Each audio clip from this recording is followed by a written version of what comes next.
forward never. Okay, well, check this out though. First of all, you throwing too many big words at me. Okay, now, because I don't understand them, I'm gonna take them as disrespect. Watch your mouth and help me what to say. Okay, see, now you found yourself a nigga. You looking for a nigga? Nigga here now, see? My mind is so spectacular. Open up your aperture. You don't like the light that I be shining, bitch, you Dracula. Southern draw vernacular. Flip you like a spatula. Knew that I was built to put this word up on my scapula. I've been on this road so long, my tires bald. I don't wanna text and no, I don't wanna call. Came in this shit running, bitch, I don't know how to crawl. We ain't never folding them, holding the highest car. Look, okay, grew up running post routes. Now I'm on the cash route. Better call the plumber, that boy spitting like a bass spout. All these bad women in this club, fuck is you mad about? Word to all my estheticians, boy, I'm about to lash out. Straight from St. John's to the east side, jigging since the knee high. Watch the way I put on for my state, nigga, yeehaw. Respecting no everything. Crazy how I made it to the league from the bleach eyes. Boy, my shit hair wrong, black, rich, and bare arms. Smoking on that yogi, this shit stronger than some bare arms. Goku, I'm in rare form, you cannot prepare for him. When I swing, it's like a carnival, this shit ain't fair for him. Brought intellect back to this rap shit. You niggas need chapstick. Shit been dry for way too long, and I'm the matchstick. You niggas Nickelodeon me, I'm more like Cap Nick. Cap a nigga, throw him in front of me.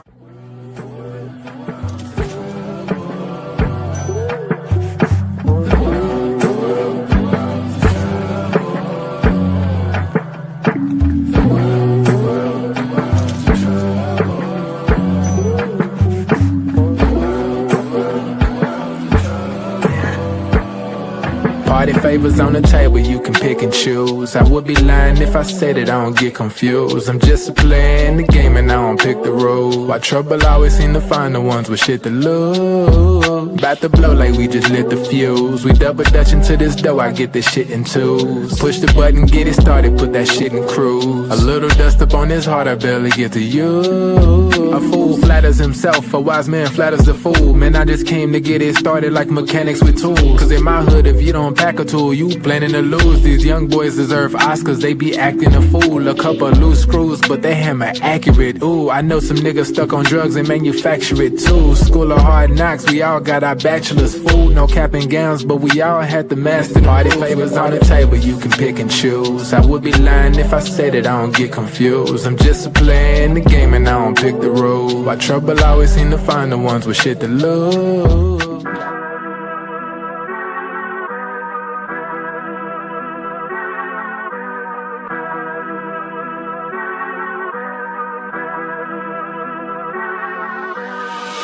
I'm lit, it's about to be a late night.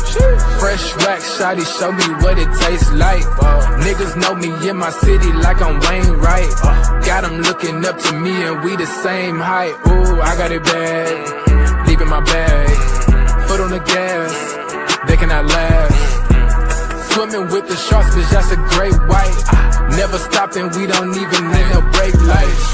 Say she don't smoke, but she always smoke with me, yeah. Backwards in the air, back up in the ovaries, yeah. All my ops, they stay running like they over easy. Even my masseuses can't just get too close to me, yeah. Shout out to Next, soon as the ink dry, we count out the checks, yeah. I never flex, I bought up a business, you bought up a section. I'm at the top of my class, yeah. Y'all never learned from your lesson.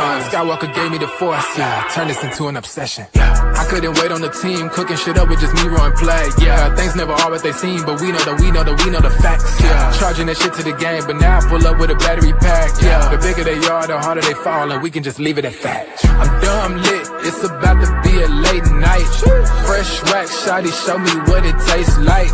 Niggas know me in my city like I'm Wayne Wright. Got them looking up to me and we the same height. Ooh, I got it bad, deep in my bag.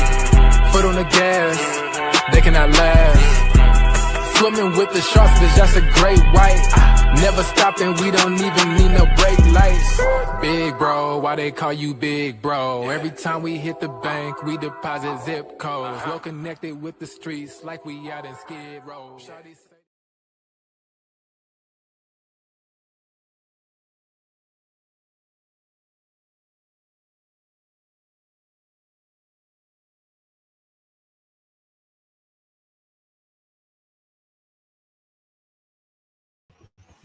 What's good, everybody? Welcome to the Pull Up Show. I'm your host, Mr. BJ Matthews, aka B Jizzle. Before we get started, follow us on the YouTube page, the Pull Up Basketball Podcast. Like, share, subscribe. All of our YouTube videos, hit that like button. Y'all coming here, hit the share, subscribe, hit that Venmo at BJ/MATHUWS/1 is our Venmo. I'm going to put it on the screen right now so y'all can see. Venmo, PayPal. If you guys don't have Venmo or PayPal, that's perfectly fine. Simply, you guys can also just donate by going to the super chat, hitting the $ symbol.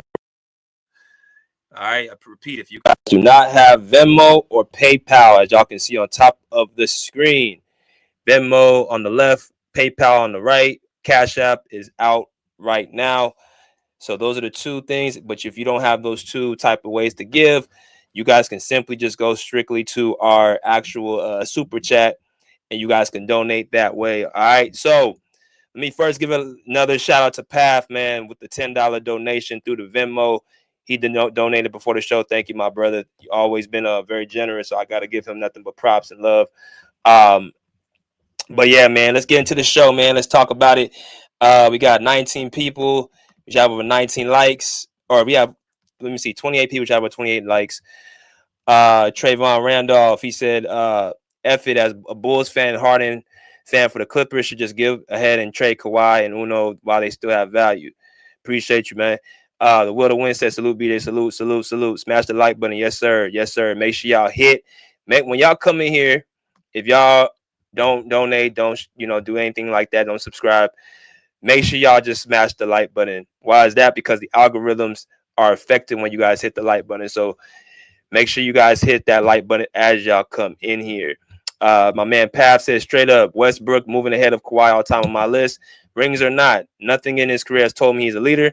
Will the real men stand up? Appreciate you, my boy Pav. Thank you, brother. Shout out to my boy Alan NG with the $99 donation. Says, salute, BJ. What happened to Rick? Rick is dealing with his other work schedule. He's been away for quite some time. He will definitely be joining us when he gets everything situated. But just to be transparent, he's done moved to a different city, getting adjusted to a new job. So he's been so preoccupied with that over the last, I don't know how many months. But me and Rick definitely talk consistently. And he's doing perfectly fine. He's healthy. He's in good spirits. It's just a time thing with him. But once he gets that situated, he'll be back with us as always. M. Porter says Clippers are ass. They should be the Brazilian Clippers, the BBL Clippers, LOL. Appreciate you, man. Let's see. Jonathan Johnson says, we about to find out this year. Appreciate you, man. Appreciate you. Let's go through a few more comments real quick. He says, salute, BJ. Ty Lue needs to get fired now.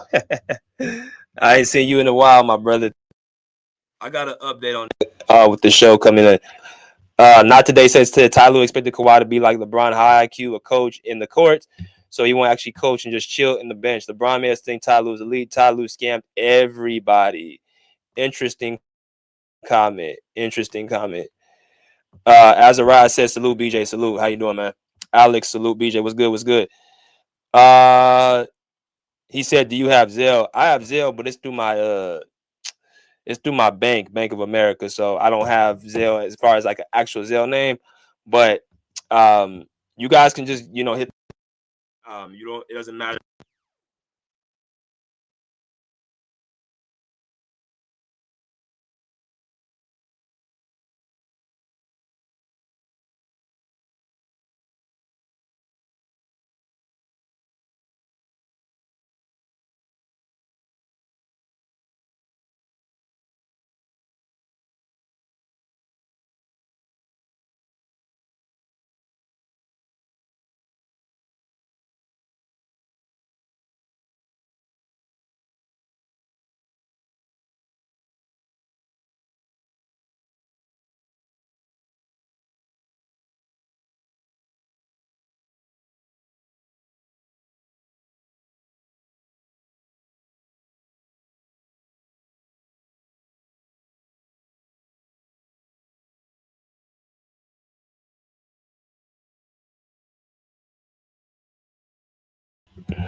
All right, can y'all hear me now? Sorry about that.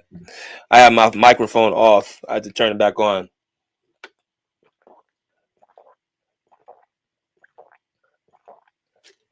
Sorry about that. Y'all should hear me playing clear now. All right, so let's get into it, man. The Clippers, and let's talk about the subject at hand. We're gonna talk about what happened last night, of course. But there's some other things, some other drop stories I want to actually talk about, some topics that I think might pique people's interest, and I think it's a good time to talk about. But let's first do first order of business. The Clippers losing last night again to the Atlanta Hawks, 105-102. They have dropped 5 straight. They are 3-7 right now, and there's a lot of stuff that we got to iron out. But the Clippers ended up losing 105-102 last night at the end of Atlanta Hawks, and there's a lot of stuff that we got to detect on. So let's turn that off real quick.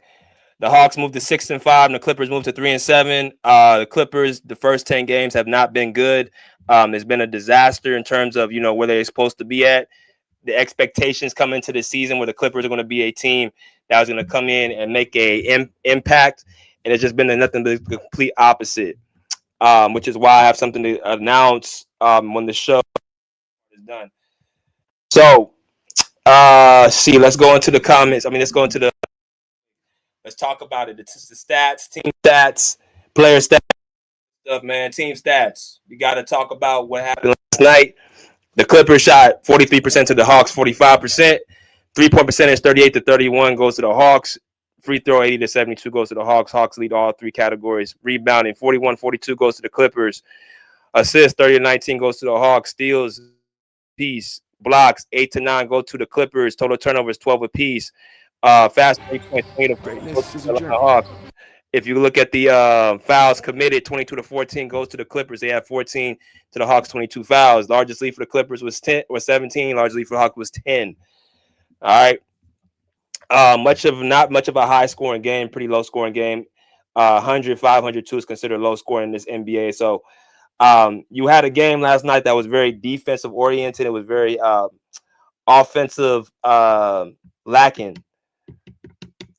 Right. It was not an offensive type of game last night. That was more of a defensive, rugged offensive game. So that is the team stats. Let's look at the box score. Let me look what happened last night in the box score. If you look at the Atlanta Hawks, you look at what they did last night. They have guys off the bench. Luke Kennard, former Clipper, in 20 minutes, he had 7 points. Did not shoot the ball well. 3 for 9 from the field, 1 for 3 from the 3-point line. Actually a positive thing. Turn this off. Which is actually a positive thing for the Clippers. If you're talking about them having a chance last night.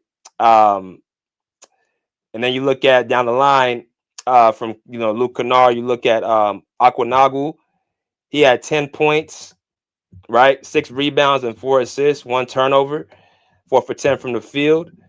But the guy that really showed off the bench and led all scorers was Vic Krejci with 28 points, 69% from the field, 80% from the 3-point line. Literally was lighting up from the first quarter all the way to the end. Hit a masterful backboard shot at the end of towards the end of the game. And right now he is averaging 7 points per game. So just for him to have 28 points last night was definitely a backbreaker for the Clippers. And it really highlights a lot of stuff that's going wrong with the Clippers. Just the whole flow, offensively and defensively, is just not there. For a guy that's averaging 7 points per game, to have dropped 28 points in the Clippers vicinity last night, just goes to show you just all the stuff that's going on. They're just not in a good flow right now. So the Hawks had that guy as the leading scorer last night. The starters were Jalen Johnson, Jackson Ricochet, Kristaps Porzingis, Keaton Wallace, and Dyson Daniels. If you look at the starting 5, Dyson Daniels with 39 minutes, that's their defensive guy, had 6 points, 8 assists. Right, they did not shoot the ball very well. Had a very, very clutch teardrop in the corner towards the fourth quarter, towards the end yesterday. That's pretty much what he did offensively, defensively. He was assigned to James Harden, point of attack defender. Keaton Wallace, brother Cason Wallace, ain't much to say about him other than that. Jalen Johnson, 16 points, is their offensive guy. 16 points and 10 rebounds, 8 assists, 7 for 16 from the field. At 43%. Didn't shoot the ball particularly good, but he shot the ball average. Did not really go off. Ricochet, 11 points, 5 rebounds, 5 assists, 36% from the field, 33% from the 3-point line. Kristaps Porzingis led the Stars with points, 20 points, 3 rebounds, 4 assists, 5 for 12 from the field, 41%, 20% from the 3-point line. So not much offense going off, the bench more so than anything. Inefficient shooting from the Hawks. Don't have Trae Young, of course, their leading scorer, but they was able to will that game out last night, and it was a collective group effort from them. Let's continue as we keep going. The LA Clippers right here. You got the starting lineup, and you got the bench. You got Nicholas Batum with 2 points, 4 rebounds, and he shot 1 for 5 from the field, 20%. Not a good shooting night from Nicholas Batum. And yeah, we got Brook Lopez with 17 points, 17 minutes, 9 points, 40% from the field, which was 2 for 5. Average, I guess, 50% from the 3-point line, 75% from the free throw. Shot the ball good. As far as its impact, I wouldn't say it's bad or good. It was just eh. Kobe Brown got 16 minutes, and Cam Christie got 18 minutes. 2 of the young guys. 9 points for Kobe Brown off the bench, 3 for 3 from the field, hit a 3-point shot, 2 for 2 from the free throw line. Showed his imprint on the defensive end. The Clippers in the second quarter went on, I think, a 10-0 run to start the second quarter, and he was a part of that. I think he was a part of that run, if I'm not mistaken. Cam Christie was also a part of that run as well. Did not shoot the ball very well. Cam Christie shot 1 for 7 from the field, 14%, 25% from the 3-point line, 3 rebounds, but he showed his imprint defensively. And, he was very good for them as far as, certain stints of the game. And it just brings young legs on the court, man. See, Cam Christie and Kobe Brown are not there to score a bunch of points. They're there to relieve the other players of their duties as far as scoring the ball and helping out on the, defensive end. All right, so that's really what they're there for. They're there for the utility pieces. And I thought they did a good job with the minutes they were giving. Starting lineup. So we have a change. It looks like John Collins was able to get the start last night. 9 points in 31 minutes, 7 rebounds, 1 steal, 1 block. Did not shoot the ball well for probably the second time this year. 27%, 3 for 11 from the field. Missed a lot of 3-point shots. It's going to happen sometimes. 100% from the free throw line, 2 for 2. So first of all, I want to say John Collins, he got the start last night. According to Tyronn Lue, he was able to. He's going to probably roll with this starting lineup for quite a while. So to have John Collins on the court was definitely a breath of fresh air. He started the game. The Clippers were up 2-10. He showed energy. He showed grit. And, John Collins, if he's not shooting the ball particularly well, spacing the floor, he's going to have other things, he can actually impact on, which is that be, protecting the rim, whether that be, rebounding the ball, whether that be, just giving high energy. He's going to find other ways to be effective. The one area John Collins has got to be better at, which is going to happen, he got to be better with his off-ball defense. Seeing the ball, there's quite a few times he either got beat off the dribble, off of a catch, or he got beat not seeing his man, and he was able to throw a backdoor pass. So I think John Collins is, good everywhere else. He just has to do better on his off-ball defense, getting beat backdoor, not seeing his man, getting lost. That's stuff that he's going to get better at, but he definitely has to improve. But other than that, I like to have John Collins continuously stay in the starting lineup. So thank you to Tyronn Lue. Derrick Jones Jr., 11 points in 33 minutes, 3 for 8 from the field, 37% from the field, 2 steals, 2 assists, 1 block, 5 for 6 from the free throw line. I'm going to say this about D. Jones. It's starting to become more and more apparent that Derrick Jones ain't a starter. And I'm going to say this. I'm not going to say Derrick Jones can't start. I'm going to say there's better options than him. Right? Because let's just be honest about Derrick Jones. Derrick Jones, he's a high flyer. He's athletic. But he's different from what he was last year as far as his point of attack defense ain't been good. He's not a good rebounder. He's a streaky 3-point shooter. They're trying to relegate him as a 3-point shooter. But the most important thing is he's connected to James Harden. So I've noticed when James Harden, unless James Harden's creating offense, and this is another thing I'm going to bring up with this team, but all the pieces they're missing right now.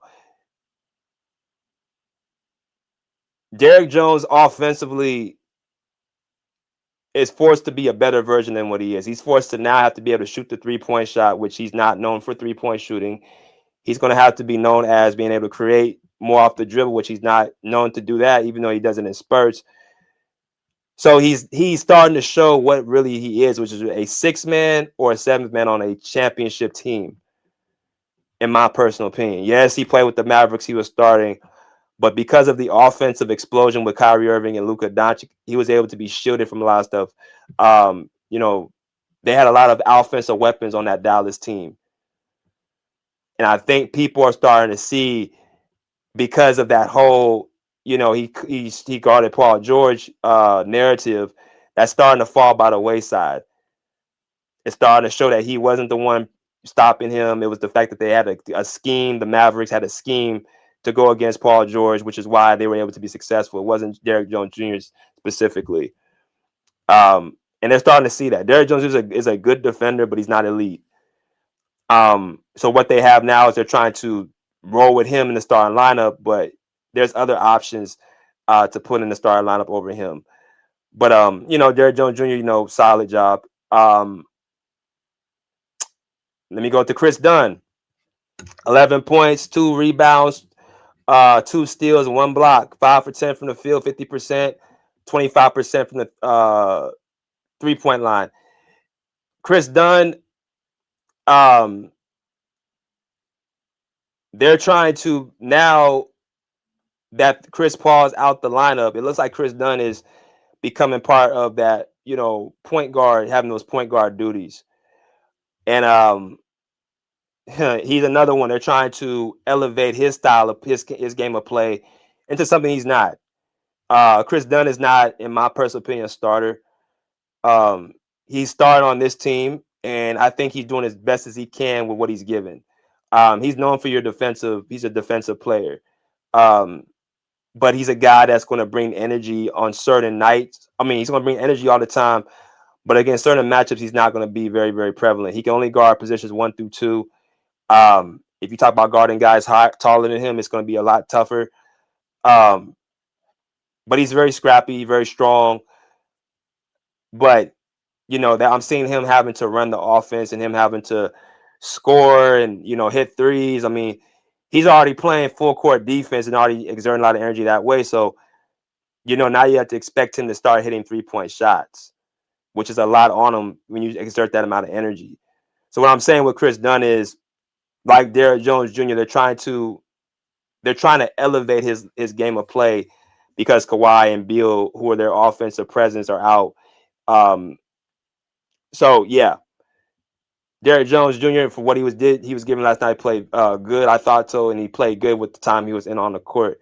He had a plus 13 yesterday, at the highest plus minus on the team. And let's go to our last 2 players, Ivica Zubac, who had 13 points, 12 rebounds, 6 for 10 from the field, which is at 60%, 1 for 4 from the free throw line. Ivica Zubac, I think it's very consistent. A double-double is guaranteed with Ivica Zubac, meaning it's almost a given. You walk out, is going to be what it is. You know what I'm saying? Like, that's what his mentality is going to be. He's going to give a certain level of production in those aspects. But if you guys are really watching the games, there's some holes there. Last night, Ivica Zubac faced Kristaps Porzingis. Last night, the Atlanta Hawks defense with Dyson Daniels and Aquanawu and all those lengthy athletic players, they're starting to figure something out how to guard Zubac. If you have length on him and athletic guys to swarm him, they're going to meet him on top and contest his shot. Because Ivica Zubac's a traditional center, because Ivica Zubac's limited with his bag, he only has really the hook shot and the push shot to go to. Right? When he doesn't have that going, when he's facing some length, he's not going to get as many shots up, i.e., and he's probably not going to get the ball as much. I know we say we got to give Ivica Zubac the ball, but I'm starting to see also there's another part to it. because how limited he is with not being able to shoot mid-range shots in the face-up game, and when he gets double, he has to pass the ball away. That's part of the reason why he's not getting a lot of shots up either, because the defense is figuring out how to guard him. But if he had a face-up jump shot, that double team wouldn't work. But because the only way he can effectively score is with the hook or with a push shot, and his back is turned, teams are able to double and collapse on him. Y'all saw how Kristaps Porzingis last night was able to face up and shoot, right? He would just shoot over Chris Dunn. He would just shoot over whoever's guarding him.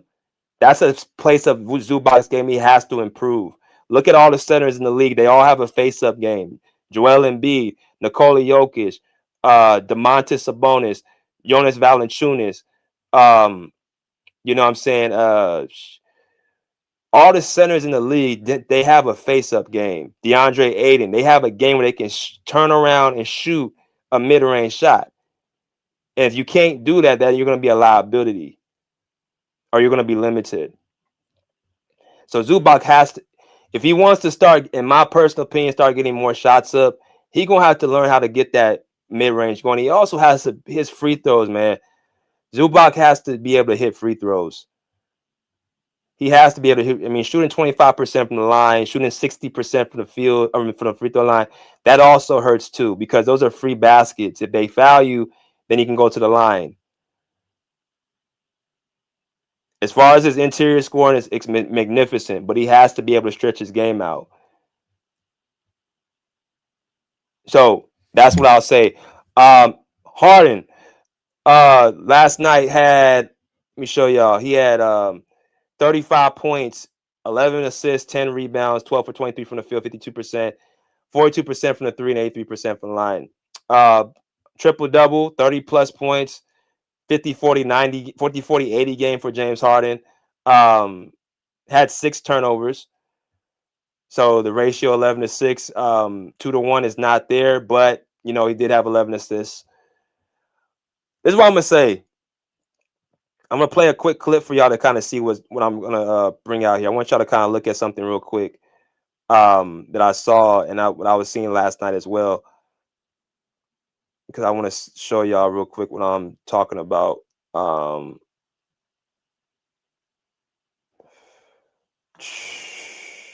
Let me see if I can put it up.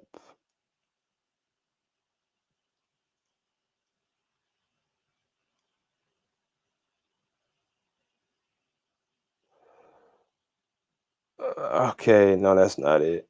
Let's see. Let me do this. I'm gonna go ahead and pull up something real quick for y'all, real quick. Y'all hold tight. I gotta pull up that video. There's a video that I wanted to pull up in terms of see what I saw last night from the Clippers and James Harden for the most part. Let me show y'all real quick.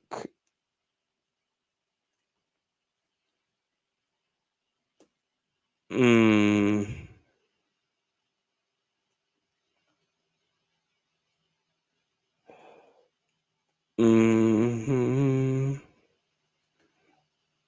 right. One second. I think this is it. Ooh. Let's see.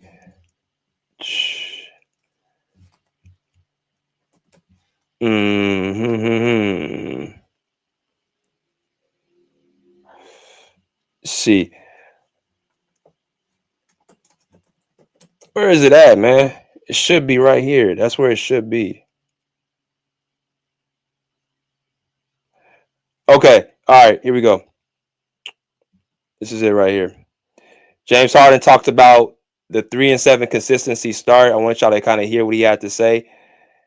And yeah, we're gonna be right back after this. It's about 43 seconds. All right, here we go.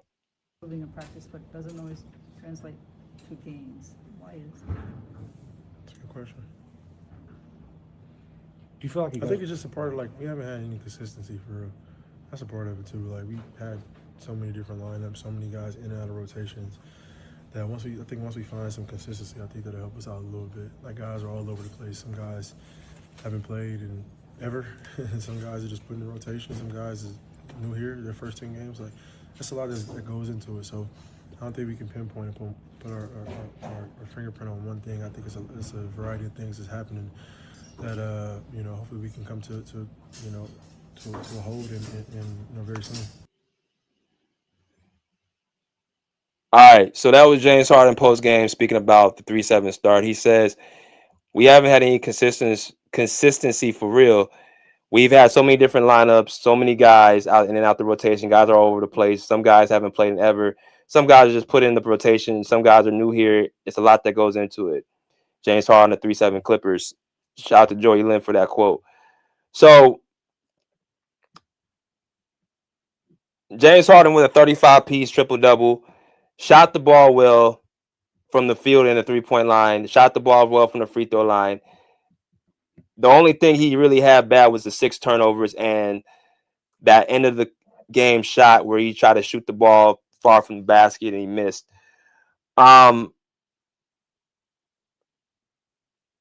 This is the thing I'm going to say about what James Harden had last night.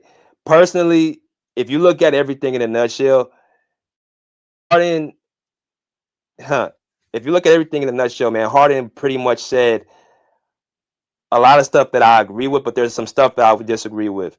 Yes, they haven't had any consistency for real in terms of the last few games, but y'all had consistency leading up to that injury from Kawhi. Bradley Beal is the only person that was not healthy, right? Y'all had Bradley Beal on the court after, when he got back against that home game. I can't remember the game he played, but other than that, they've been healthy. Ty Lue is the one that hasn't really been able to put the pieces together in terms of lineups, and he came on and said that at the preseason they need about 10 to 15 games. So yeah, that's partially true that the consistency isn't there as far as the lineup changes and the rotations.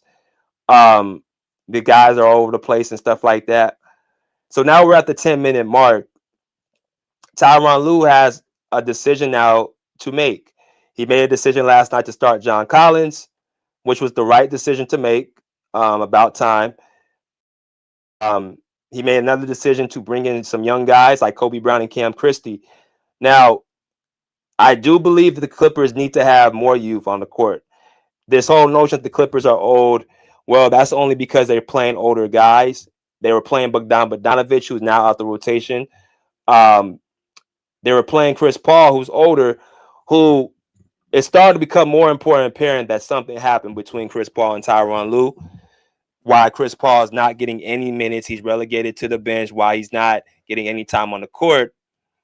There was something that either happened between him and Tyronn Lue or whatever the case may be, because, Chris Paul at the games, he's sitting at the end of the bench. He's not engaging with the team. He's like, there with Kawhi. He's not even putting his notion on the game. You know what I'm saying? He's not really talking to nobody. So it seems like to me the body language, that's why I asked him about them the other day. The body language is not there. It's not there for Chris Paul. So I think something that happened after that Phoenix game in Phoenix. So that's what I'm going to say about that. But he part of the roster. They've, put Cam Christie in his place as the backup point guard. And Kobe Brown got backup minutes as well. So, we'll talk about that in a minute. But Tyronn Lue, man, he's with the Clippers 3-7 with the offense and the defense ranked 27th in the NBA, which I didn't even know. The Clippers are ranked 27th in the league in offense and defense. So you're bad on both ends of the court is a problem. See, this has never happened with the Clippers. They never had both the offense and the defense be that low since Kawhi and then Paul George was there. They've had at least either the offense be elite and the defense be mediocre or bad, or they've had the defense be elite and the offense being mediocre or bad. They never had the offense and the defense be mediocre and bad. That's part of the problem. So that is succumb to the offensive scheming and the defensive scheming. Tyronn Lue and Jeff Van Gundy are not on the same page right now. Jeff Van Gundy proved last year he can be a top 3, top 4, top 5 ranked defense. He proved it last year. They had the team ranked defensively. Jeff Van Gundy, throughout his years in New York as a coach, always had his teams in the top 5 defensively in the league. So we know what Jeff Van Gundy can do. Tyronn Lue, his offensive schemings have not been successful. You talk about they've had Kawhi Leonard on the court. They've had Ivica Zubac and James Harden. One thing Harden said, what I agree with, is the consistency, but it's clear to see that the system that he is implementing is not making anybody better. So when I see the 35 points, it's good. Or I'm not going to say it's good. 35 points is way too many shots. For him to shoot 23 shots yesterday, there's not getting much production anywhere else. But then again, you got to look at it like, well, if you look at the team, their shot creators are gone and their shooters are gone. If you look at the Clippers, they're missing Bradley Beal, who's still dealing, with his hip soreness, has not been fully healthy. Right? They're missing him as a shot creator and a scorer. Of course, they're missing Kawhi Leonard, who's a shot creator and a scorer, 3-tier scorer, efficient from the field. Right? The guy who they thought was going to be a catch and shoot guy, Bogdanovich, ain't what people have marvelized him as to be. Left with is Derek Jones Jr. catch and shoot threes, Chris Dunn catch and shoot threes, right? Brook Lopez, pick and pop threes and mid-range jump shots off the backboard, one-leggers. You got Nicholas Batum catch and shoot three. Like, you got a bunch of streaky shooters playing roles that they are not comfortable in. And then the result, that's why James Harden is feeling the need to take all them shots. Because he don't have no shooters around him, a la Amir Coffey, a la Norman Powell. Because, see, let me tell y'all something. This is why it's coming to fruition just how important Amir Coffey was last year. And I'm going to need an apology from all them Clipper fans who said I was stupid for speaking up for Amir Coffey last year and speaking up over him for Bogdanovich.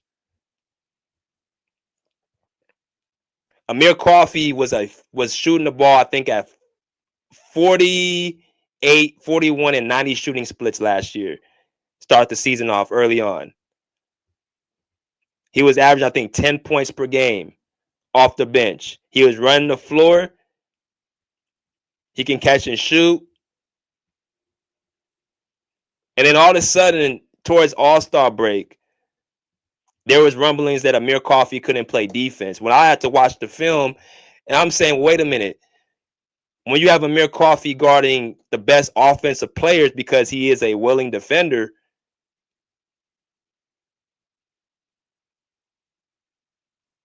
then that's not a fair thing to say that he can't play D. So what do? They bench him and they bring in Bogdanovich and say that he's a better asset. And since Bogdanovich has been here, he has not made any impact. He didn't make any impact in the playoffs. Outside of a couple games last year where he got hot. And now here we are. He has been out the rotation. So why'd you get rid of Amir Coffey for? Who is not going to cost, he doesn't cost as much as Bogdanovich, who's younger. So I think people look at that now as a loss.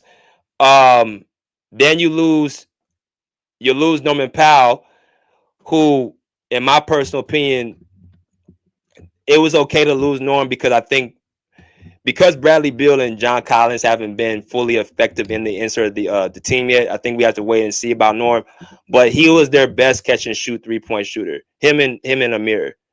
So because they're now on the team, James Harden is out there turning the ball over and shooting innovative shots because he's looking around like he ain't got nobody to pass the ball to.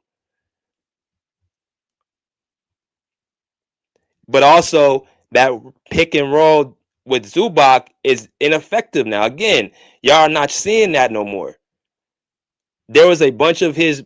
There's quite a few of Zubac shots last year he was getting at the beginning of the season came from that pick and roll. Well, you can only do that so many times for the defense figures you out. So in the result, Viska Zubac, who's the traditional center who needs somebody to give him the ball, his touches go down. His shots go down. If you have Harden as your point guard. Now, if you have Chris Paul as your point guard, he's gonna give Zubac the ball in the paint where he's comfortable in his spots. He's not gonna over dribble. All that.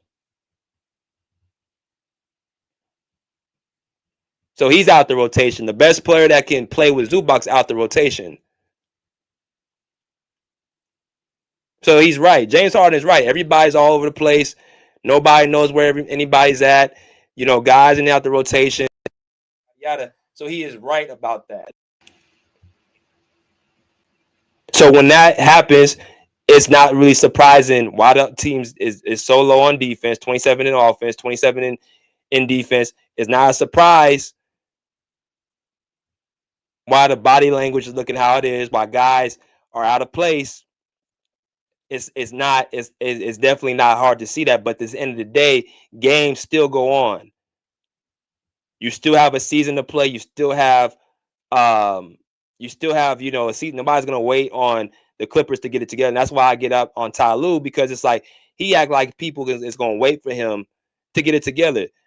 I need 10 or 15 games to figure out a lineup that I didn't had for multiple years. The only additions that I had that's really playing is right now is Bradley. Well, not even right now. Is Brook Lopez and who else am I thinking of? Yeah, Brook Lopez is the real only. Bradley Beal is out. Chris Paul's out the rotation. And John Collins. That's it. So nobody's gonna wait for them to get it together. As y'all come to, make sure y'all smash the like button. So if we look at the schedule coming up right here, I want to show y'all the schedule real quick to show y'all can see what I'm talking about. The Clippers right now, they got Denver coming up tomorrow. And then they go on a, what is this? 1, 2, 3, 4, 5. They go on a 7-game road trip. They Boston, Philadelphia, which is a back-to-back with Orlando. They got what is that? Charlotte or Chicago? I think that's Chicago. Cleveland, Chicago and Cleveland are back-to-back. They got the Lakers back in another way at Crypto. And then they come back home against Memphis and Dallas. So as I look at this schedule, Denver tomorrow, I'm not very, very confident about them. Denver is playing well right now, and they always seem to have the Clippers number. So that's going to be a game where possibly if they get beat bad tomorrow, I'm just going to be up front and tell y'all, when I told y'all Tyronn Lue's on the hot seat, I wasn't kidding. If they get blown out tomorrow, they get beat bad, I'm not the one to tell y'all, but just be on the lookout for that Shams report. Just be on the lookout. I'm telling y'all, because now it's becoming louder and louder in the Intuit Dome and amongst Clipper people. Like, this is the loudest I've seen Clipper fans have talked about Tyronn Lue since I've been here. And while they have the team, they have Kawhi healthy, they've ran out of options and people to put it on. So Tyronn Lue will be the next person if they get beat bad tomorrow by Denver. And then they don't have to go worry about him, leaving LA. Say, oh, look, we'll just relieve you of your duties. You can, stay here. We're gonna, we paid you your money. It's just not working out. I can see that happen with Nico Harrison getting fired, and all these different moves. Man, all these teams are letting go of their big fish, and the Clippers are just sitting on their hands. I don't see that happening much longer. The season is just getting started. There's no way they're going to continue to have a season of just torture. They're only 72. There's 72 games left, right? Then they got Dallas, Boston, Philly, Orlando, Chicago, Cleveland, Lakers. That could be a fresh start on the road but they're gonna have to use a new voice. There's too much chaos going around for them to go on that road trip if they get destroyed by Denver tomorrow. As y'all come there, smash that like button. The Clippers are 13 in the NBA right now. They're 13 in the West. So they're at the end of the totem pole right now. Kawhi Leonard is dealing with a ankle injury, which we're about to talk about right now. I've been hearing about Kawhi's situation with his ankle. I want y'all to kind of hear what Tyronn Lue said about this on a press conference about his ankle situation. Let me show y'all real quick what's going on. See.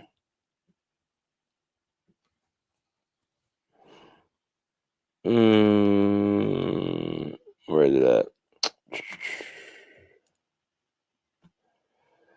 All right. So Tyronn Lue speaking on Kawhi's ankle right here. I'll let y'all hear what he had to say. Earlier in the week. All right, let's take this off real quick. Sorry, I had so much different video and film, like it's crazy. I got to show y'all so y'all can see for yourself. All right, so this is Tyronn Lue a couple games ago speaking about Kawhi Leonard's ankle. Let y'all hear 15 seconds. Earlier in the week, you said you kind of waiting to see on Kawhi's test results. Kind of, what do they show? Yeah, he's going to miss the next few games, but nothing serious, and we just evaluate from there. Was it a high ankle sprain? Ankle sprain. Earlier in the week, you said you kind of waiting to see on Kawhi's test results. Kind of, what do they show? Yeah, he's going to miss the next few games, but nothing serious, and we just evaluate from there. Was it a high ankle sprain? Ankle sprain. So that was Tyronn Lue. I guess against the game against the who they play. Who they play on the 8th? Y'all help me out. Who they play? Phoenix. He said Tyronn Lue on Kawhi Leonard's present status. He's going to miss the next few games, but nothing serious, and we'll just evaluate him from there. When asked if it was a high ankle sprain, he said ankle sprain. Okay, so let me just go in and just give it to y'all. That game they faced Miami last week is when he had that injury. Where he turned his ankle. That was visible. I'm not so sure people remember that, but that was a visible injury. But I don't really want to get too deep into it. I don't want to question what's his injury, what's his not. Like anybody that was at the arena, or anybody that saw it, was watching the game, saw Kawhi turn his ankle. Now, how's the severity of it is not even something that I know, or something that, even the medical staff would know. It's only something that Kawhi knows as far as his feel. So that's something that would have to be directed towards him. So since he's been out, they've been 0-4. They've been 0-4 since he's been out. It's no secret Kawhi Leonard has been dealing with injuries since he's been with the Clippers, to be quite honest with you. Ever since the bubble year, after that, every single year has been either a year of him not making the playoffs or him not finishing the playoffs. I've been very vocal about that. I've spoken about how it's been affecting the team, because when you don't have your best player, and we know how great he is, and he's not able to complete, you leave championships on the table. You leave playoff appearances on the table. You leave playoff runs on the table. You just leave a lot of stuff on the table. And off of these 5 years, I think it has impacted his legacy in a negative way. He's 34 years old, but the way people speak about him, they act like he's 44 years old. They speak of saying that he's, not going to be able to play past 36, 37, and, he's not, he's always hurt. It's hit a point where now people are just expecting Kawhi, when it's like a small injury, like an ankle sprain or, finger or toe, they're like, oh, he's always hurt. Right? because of the history, right? Um, but still, when I look at this and I see he's not playing, there's still there's still major issues that's even worse than what that is right now that the Clippers haven't figured out. And I'm gonna let y'all hear from Ivica Zubac, and he's gonna tell y'all what he has to say about what the problem is and what they're missing, and let y'all kind of hear what his 2 cents is real quick. I'm gonna go ahead and let y'all hear what Ivica Zubac had to say last night after them losing to the Atlanta Hawks. All right, we'll be right back. Sounds like it's more than just like you guys get Kawhi back, you get Brad back, like you're good. It sounds like you're saying that there are things that you guys can and should be doing For now. sure. I mean, that's something that you guys have talked about a lot because obviously there's been a lot of in and out for Kawhi over the years. Yeah. Just what's that like right now? No, for sure. I mean, last year we played first, I don't know how many games without Kawhi. These games that we're losing, they were all winnable. We could have won all of those. We just keep doing the same mistakes every single game, and it's not like it's going to magically change if we get Kawhi and Brad back next game. Like we got to do the little stuff. We got to dominate defensive rebounding. We got to dominate defensive transition. We got to communicate out there. We got to have the right spacing. We got to know our plays. We can't mess all that up. It's hard to score. What plays? What plays? What plays do y'all have? See, that's why I don't understand. Like, what plays are y'all? What plays do y'all run? The Clippers. I don't know if y'all can help me out. They don't run no plays. You mean actions, like off of curls and off of screens and off of predictable stuff like the NBA runs?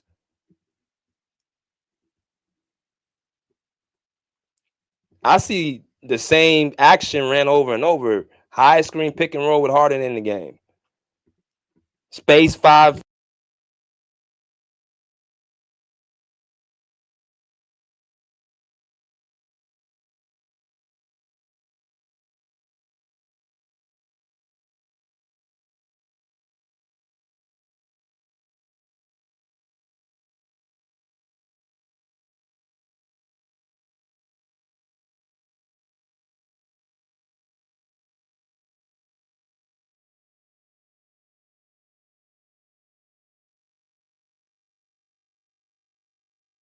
That's when we don't know the plays. We're messing up APOs. Our spacing is not right. And, we can't even get out in transition because we're not getting defensive stops. We're giving up second shots. Like it's hard to get in transition. We can't even run. So there's a lot of little stuff that we got to change. No matter if we get them back tomorrow, whenever we still got to change that stuff.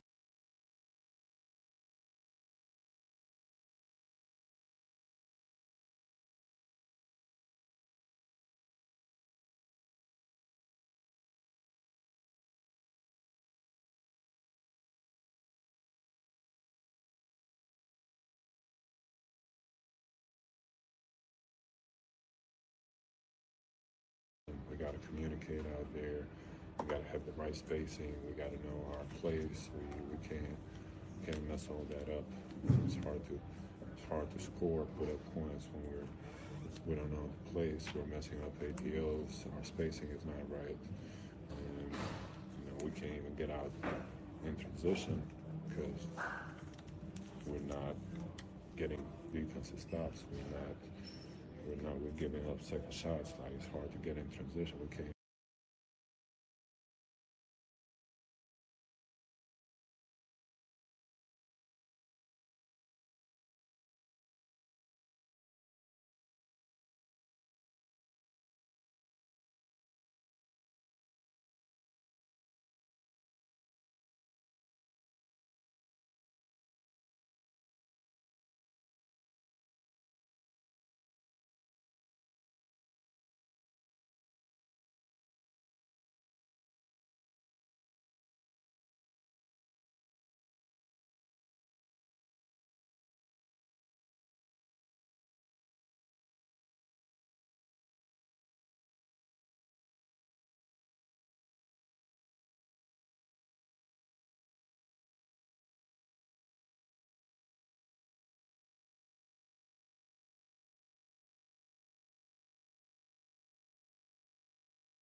with Brooke Lopez.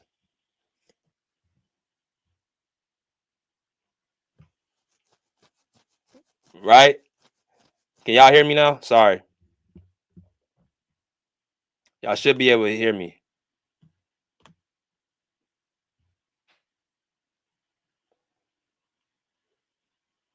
All right, y'all should be able to hear me. Sorry, I had the mic messed up.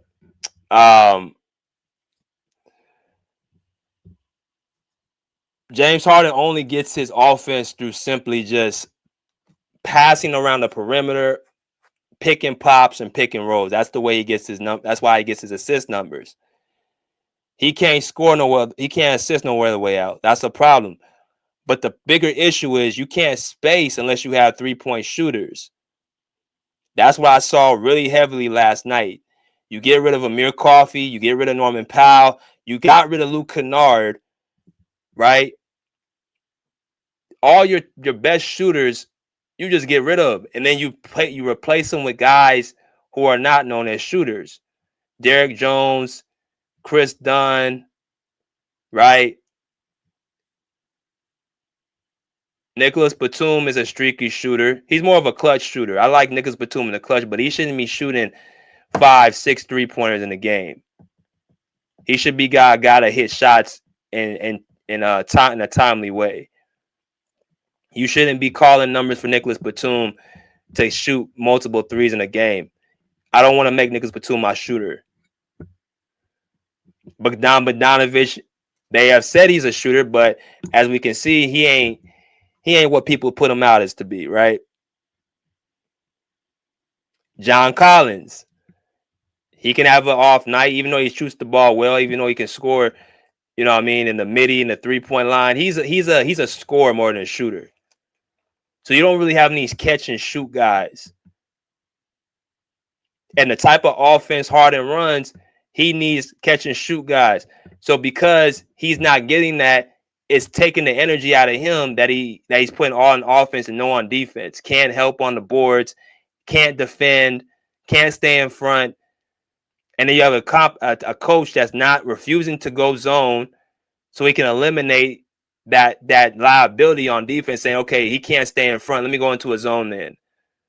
Let's go into a zone. Let's try to give, Harden just to cover your area. Just cover your space. You ain't got to cover nobody.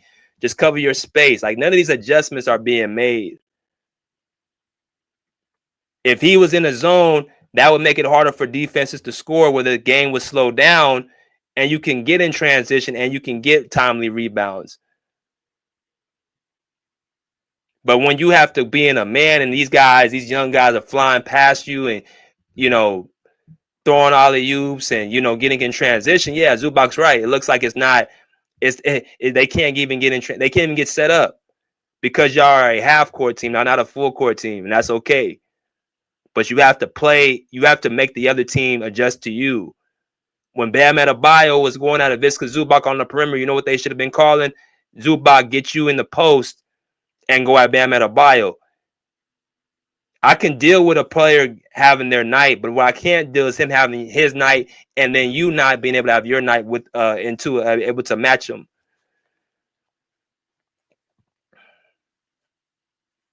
So yeah, there's more issues when Kawhi and Bradley Beal. As a matter of fact, they have proven they can win in the season without Kawhi. They did it last year. Not to say they were going to be a top seed, but they can make the playoffs. They made the 7th AC back in 2022 without Kawhi.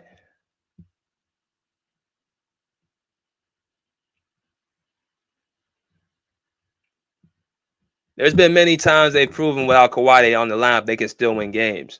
So this is a scheming situation. This is a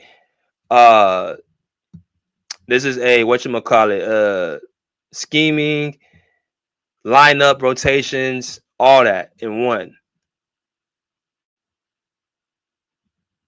But I want to talk about Kawhi's leadership, and I'm gonna let y'all in.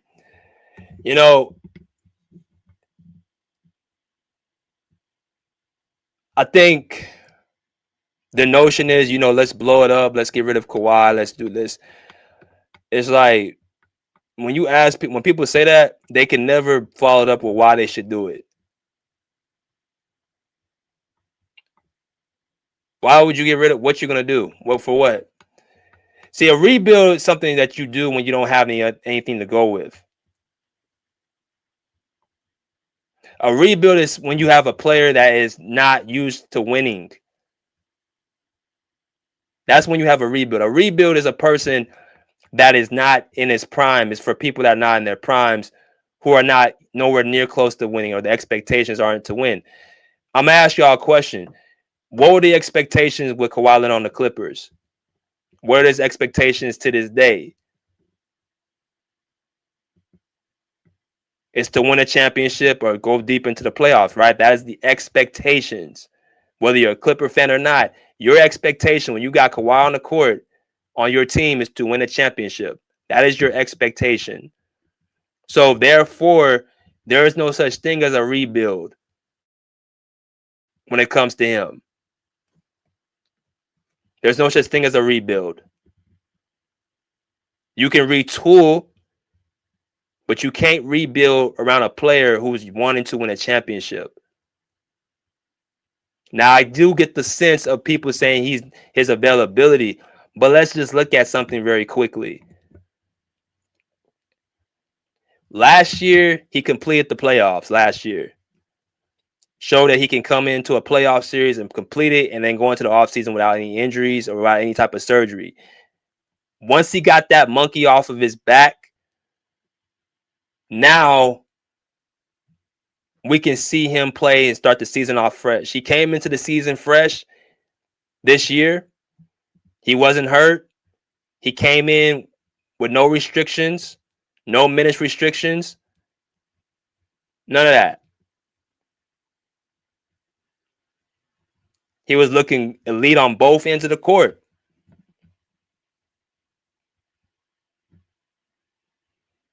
So it ain't his play that has decreased. So if you go ahead and say, let me go in and rebuild with him now, they'll say, well, because he has value. But again, if he has value, why would I trade him to somebody else who has value? Why would I give somebody else a golden goose? That doesn't make no sense. So somebody else, I heard somebody say he should go to Golden State. Do you understand if you trade him to Golden State, you're trading him not just in his conference, in y'all conference, but in y'all division? Y'all understand that's not going to happen. They didn't even want to trade Paul George to Golden State because of that region. You think they're going to trade Kawhi Leonard to their division?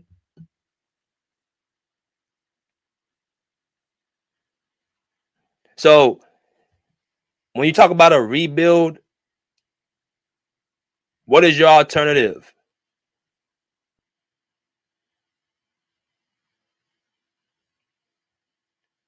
I think people just be talking just to be talking.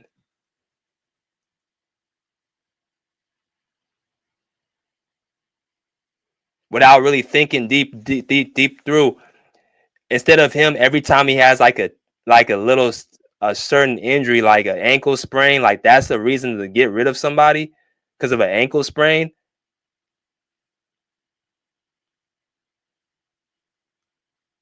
So he's supposed to be perfectly healthy. He's not supposed to have any knickknacks. Ain't supposed to have any. Bro, let me tell y'all something real quick, man. In an 82-game season, you understand how many players are getting hurt now and getting these little, injuries who are not even expected to do the things he's supposed to do on both ends of the court. We just saw Jalen Green get injured again. His hamstring twice in a row. We've seen Giannis take time off. Joel Embiid, don't get me started. Steph Curry.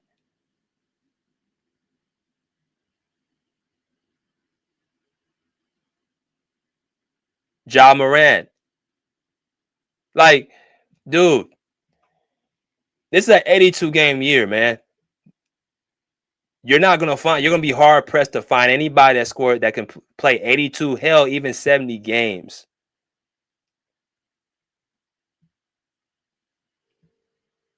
Now, what I draw the line is 50, 55 game. I think you should be able to play 60 games. 60 to 65 games at least, and then be available for the playoffs. But this, let's trade him, let's rebuild, let's do this. And what is the backup plan?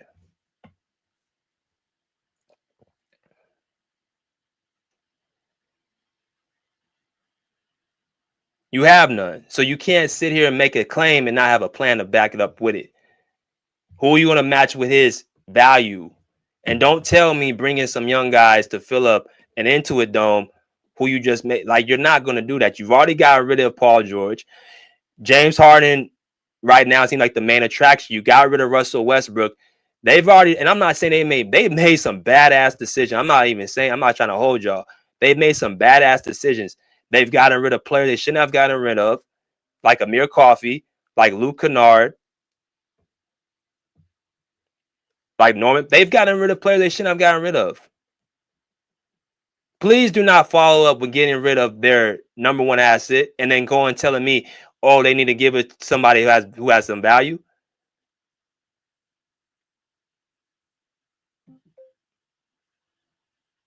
My personal opinion, they have not built this team around him the correct way. I'm talking about not having a power forward. We're still talking about having a power forward on the team. You finally get one, you trade for one, and it takes Tyronn Lue, me asking his ass and grilling him in them press conferences to play him for you to get him on the court.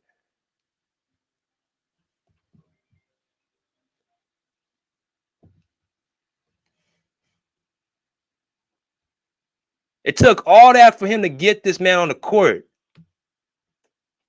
But the thing is, that's somebody who should be playing with Kawhi, not playing in the second unit. I heard somebody tell me, oh, you need his energy off the bench. No, you need guys like Derrick Jones's energy off the bench, Chris Dunn's energy off the bench. Those are bench players. You saw when John Collins started yesterday, they was able to be up 2-10, and they were great defensively. They were protecting the rim. Visca Zubac ain't got to be the only one rebounding the ball because he got some help. Stuff like this is the problem more than I'm talking about Kawhi Leonard missing a couple games over an ankle sprain. Something that's very common in the NBA. They got bigger, it's like a Visca Zubac said, they got bigger issues than Kawhi Leonard being out or Bradley Beal being out.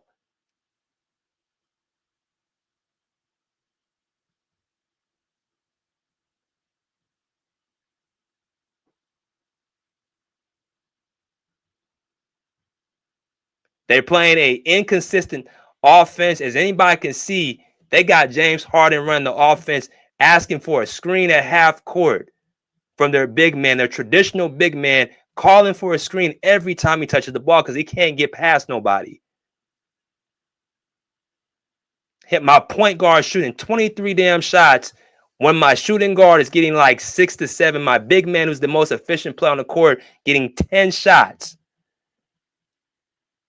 And then when they don't get the victory, they don't get the win, all we can say is James Harden a great performance individually. Look, do you want to win or do you want to entertain?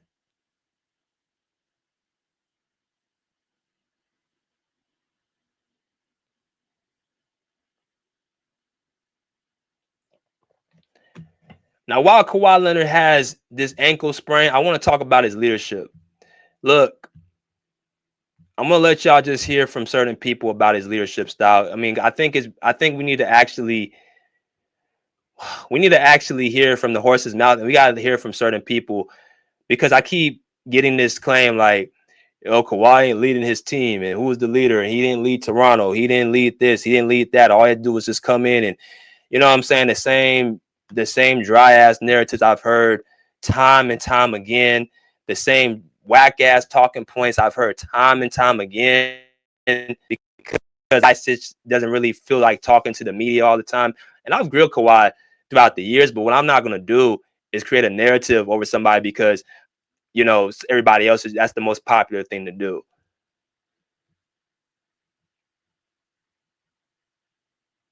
So I'm gonna let y'all hear. Maybe it might be a little bit better if y'all get a chance to hear from his mouth of what type of leader he is. And we'll be back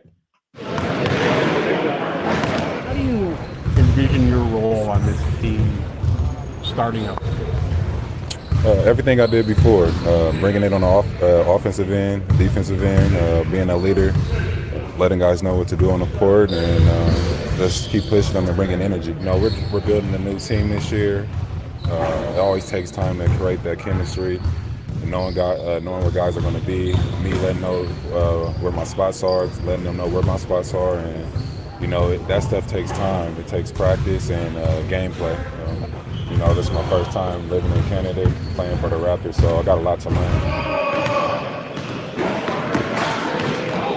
He just evolved his game. We knew that he had the ability to impact the game, both sides of the court, especially when I was watching him in college. He's a talented individual, offensively and defensively. Got great intangibles, long arms, big hands, athletic, and he uses it to the best of his ability. So I'm excited to be on the same team with him. Watch him grow. Try to look after him, impact on the defensive side. So try to take some of the things that he does and incorporate it into my game defensively.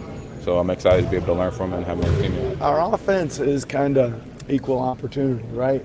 But it always tends to gravitate towards the guys who can score, right? And that's the really neat thing about it. And you guys have seen that roll out, the way it's rolled out. I mean, the ball's going to find him, and he's gonna have a lot of chances now. Usage percentages and minutes played and all that kind of stuff, I think, remains to be seen. His stuff is pretty simple. That's what makes him a good coach, and he adjusts as well. So I think I'm going to get the stuff going pretty quickly. All right. Smash the like button, y'all come in here. So I wanted to play that real quick. Y'all come in, make sure y'all hit that like button. I got about 10 minutes. I'm going to let y'all in. I just want to kind of iron this out for a minute because,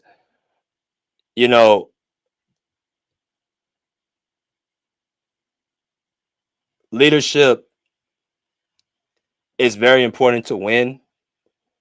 You got to have a person to lead your team to be able to win. That's what equals winning.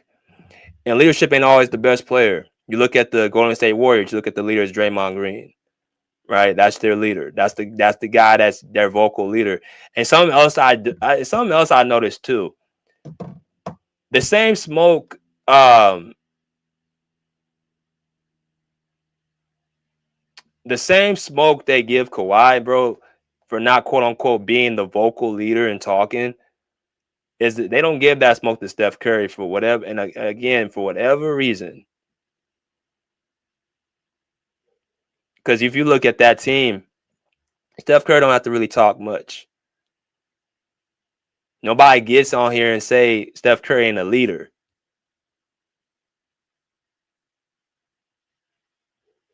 And Steph Curry is established. He's set.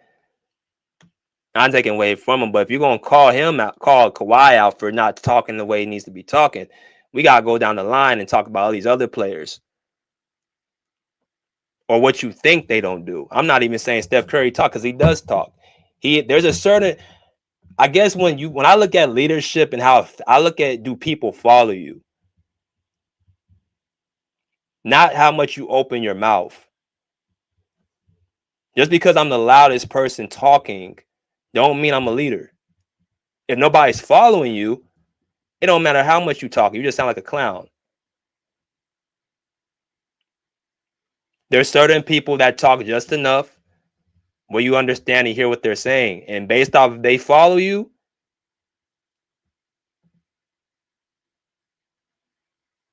that's all that matters. When it gets tough, can they look at you for mentorship?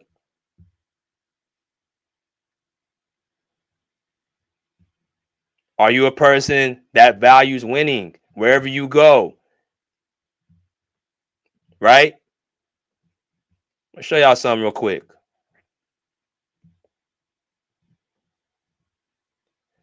So this is the top players of all time with the highest winning percentage with over 500 plus games.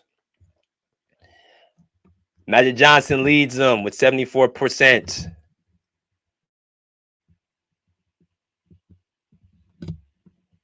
Magic Johnson's a pretty good leader. Now, people will say it's because he talks. I don't look at it like that. I think it's because of how he's able to elevate everybody. That's why I think he's the ultimate leader.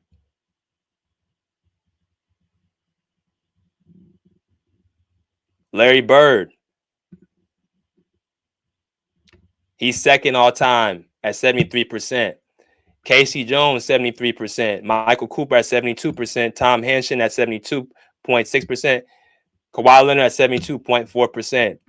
Sixth all time in winning percentage over 500 games. This notion that Kawhi Leonard has missed so much time, I agree with that.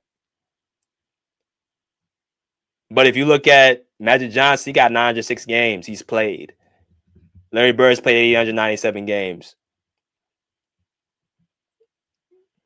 Kawhi Leonard's played 739 games. Regardless of how you may feel about his injury history or recent injury history at the wrong time, or he's been able to, the last 4 or 5 years been a victim of low management. You can't take away what you see on the screen. You can't take away every team he's been to, he makes an impact. So now the conversation changes. Oh, he's always been on a good team. Okay, well, why does that team seem to not be able to be above water when he leaves? Why haven't they been to the playoffs since he left? That he left back in 2017 or 2017 he left.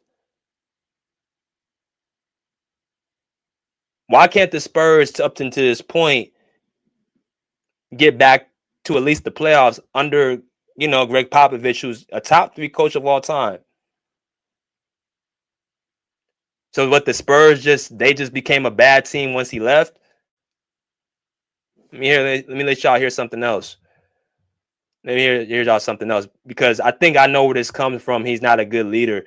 Or he's not a leader, period. I'm gonna let y'all hear from the person that pretty much put that out there, that he's not much. I think this is what happened. Greg Popovich, right after Kawhi left, said that he wasn't a good leader, he wasn't the leader of the team, which is actually true. So I'm gonna let y'all hear what y'all had to say about that. Has that been more important for you this season, especially now that Kawhi's gone, Manu's gone, all those guys are no longer here? Well, I mean, Kawhi was a great player, but he wasn't the leader or anything. Manu and Patty were the leaders. So Kawhi's talent would always be missed, but that leadership wasn't his deal at that time. That may come as he progresses, but Patty and Manu filled that role for us last year, and LaMarcus came a long way in that regard also. And that, well, I'll leave it at that. So Pop came and said the truth. He said that Kawhi wasn't the leader. He was like a great player, but he wasn't the leader at that time. And I think people took and ran that and made it seem like that's just been him from 20. He's the same guy from the Spurs that he is now.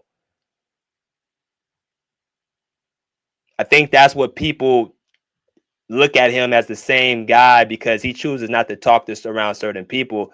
He's just the guy that just doesn't talk, period. Look, if you guys look at the players he's done play with in Toronto, if you look at the players that he played with, even with the Clippers, they all say the same situation, same thing. He comes in, he leads by example, but he will speak. If you got something to say, he'll say it, but he's not going to be up in your face and just talking. Basically, you kind of already know what he has to tell you probably once, maybe twice. If you don't get it by then that's what it is. But that's what a coach is there for.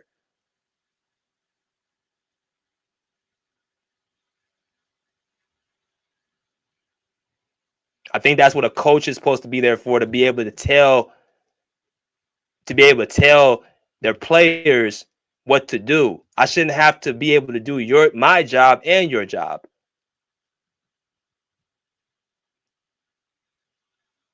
I should be a coach on the floor, but the job of a coach is to lead, and then I'm supposed to be an extension. But when you got a Tyronn Lue who seems to not be able to help out defensively, offensively, and he done lost the locker room. Now you look at the players to do your job, a la LeBron James. I think that's what Tyronn Lue expected, and I don't think expected. I think that's what he's just used to. He's used to having a player do his job for him. So when he doesn't have that, all of a sudden the eyes are looked at him as not being a leader. When he's with the Raptors, they tried to say it was Kyle Lowry was the leader, which I tried to tell people, nah, he wasn't. He wasn't the leader. Again, leaders are who's following you. If anybody's following you, that's what makes you the leader.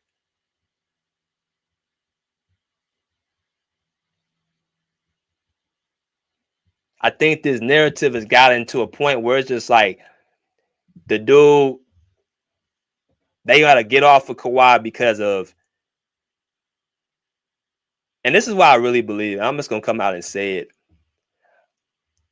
I think people are envious because the fact that they can't get in Kawhi Leonard's head and they can't actually figure out what he's thinking. So they'll try to demonize him and saying, oh, he don't talk, as if he owes anybody an explanation.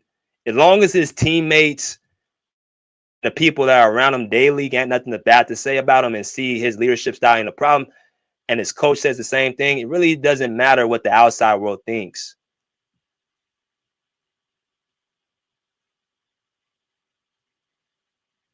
It really doesn't matter what the outside world really pertains to be if his teammates are not the one really saying anything that's, out of pocket.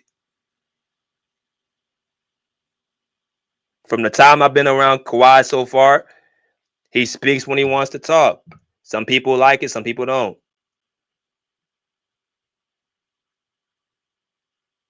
I particularly don't have an issue with it. I don't feel like I need an explanation to tell you shit. If I don't have to report to you, I see him on the sideline. He's conversating with the players. He's conversating with John Collins. He's conversating with Bradley Beal. He's conversating with Chris Paul. He's conversating with Nicholas Batum. He's conversating with Visca Zubac. He's conversating with James. He's conversating with his teammates. Now, is it going to be throughout the intercom type of him speaking loudly? Nah. But did you get the message? Do you know where to be at on defense? And as far as that damn winning percentage, he's doing something he's doing is right. The result is winning.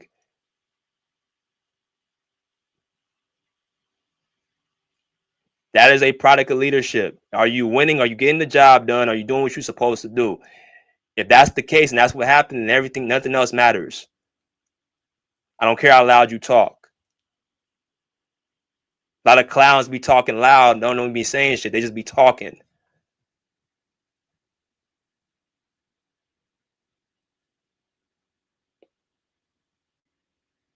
So I had to put that out there with this. Do I think he's a leader? Yes, I do. Because 1, he wins. 2, his teammates respond to him. And 3, when he's not around, the effect of it. That's another thing. For a player that's not so valuable, I've said this before, I put on him.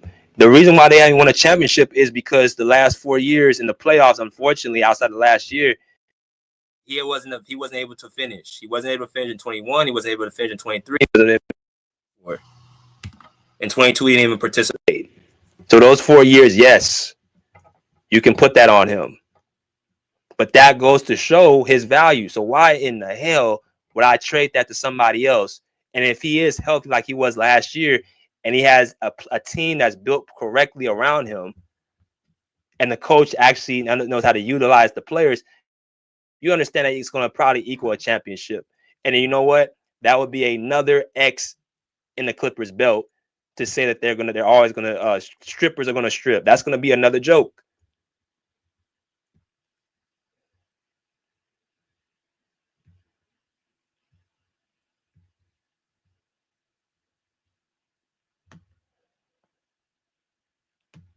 That's going to be another joke.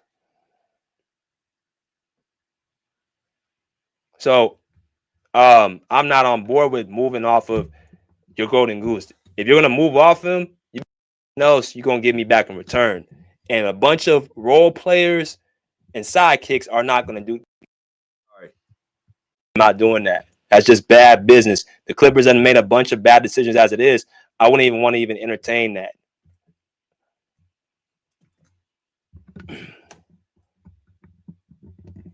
I wouldn't even want to entertain that. So I'm gonna go ahead and let y'all come in and let y'all peace, man.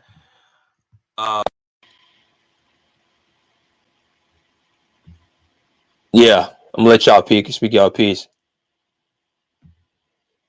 My man Pat said maybe he's a good leader for an established cohesive unit, but maybe not for building a culture. I mean, we'll have to see, man.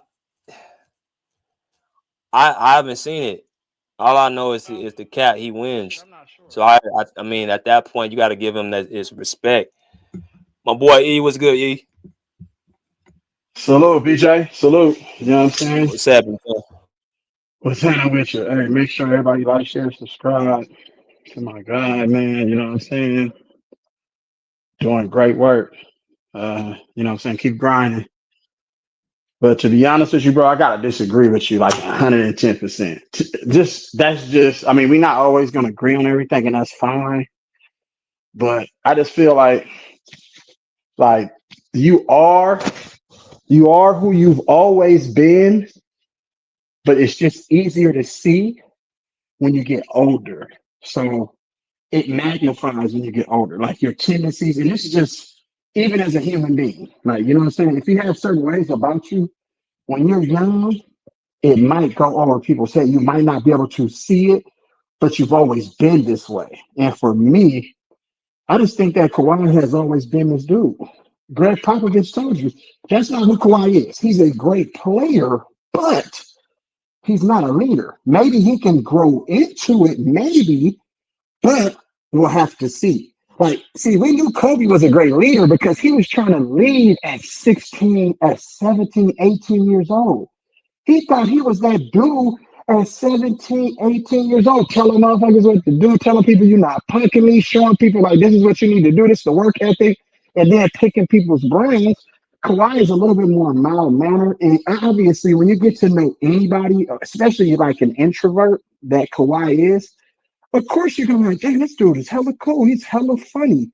He talks a little bit even more than what you see on TV and the cameras. That's with anybody, bro. It's like, trust me, I've been around plenty of introverts, extroverts, and that's fine. You know what I'm saying? I'm not discrediting Kawhi's play. He's more of a leader on court. He might say minimal things like, oh, yeah, we got a rebound.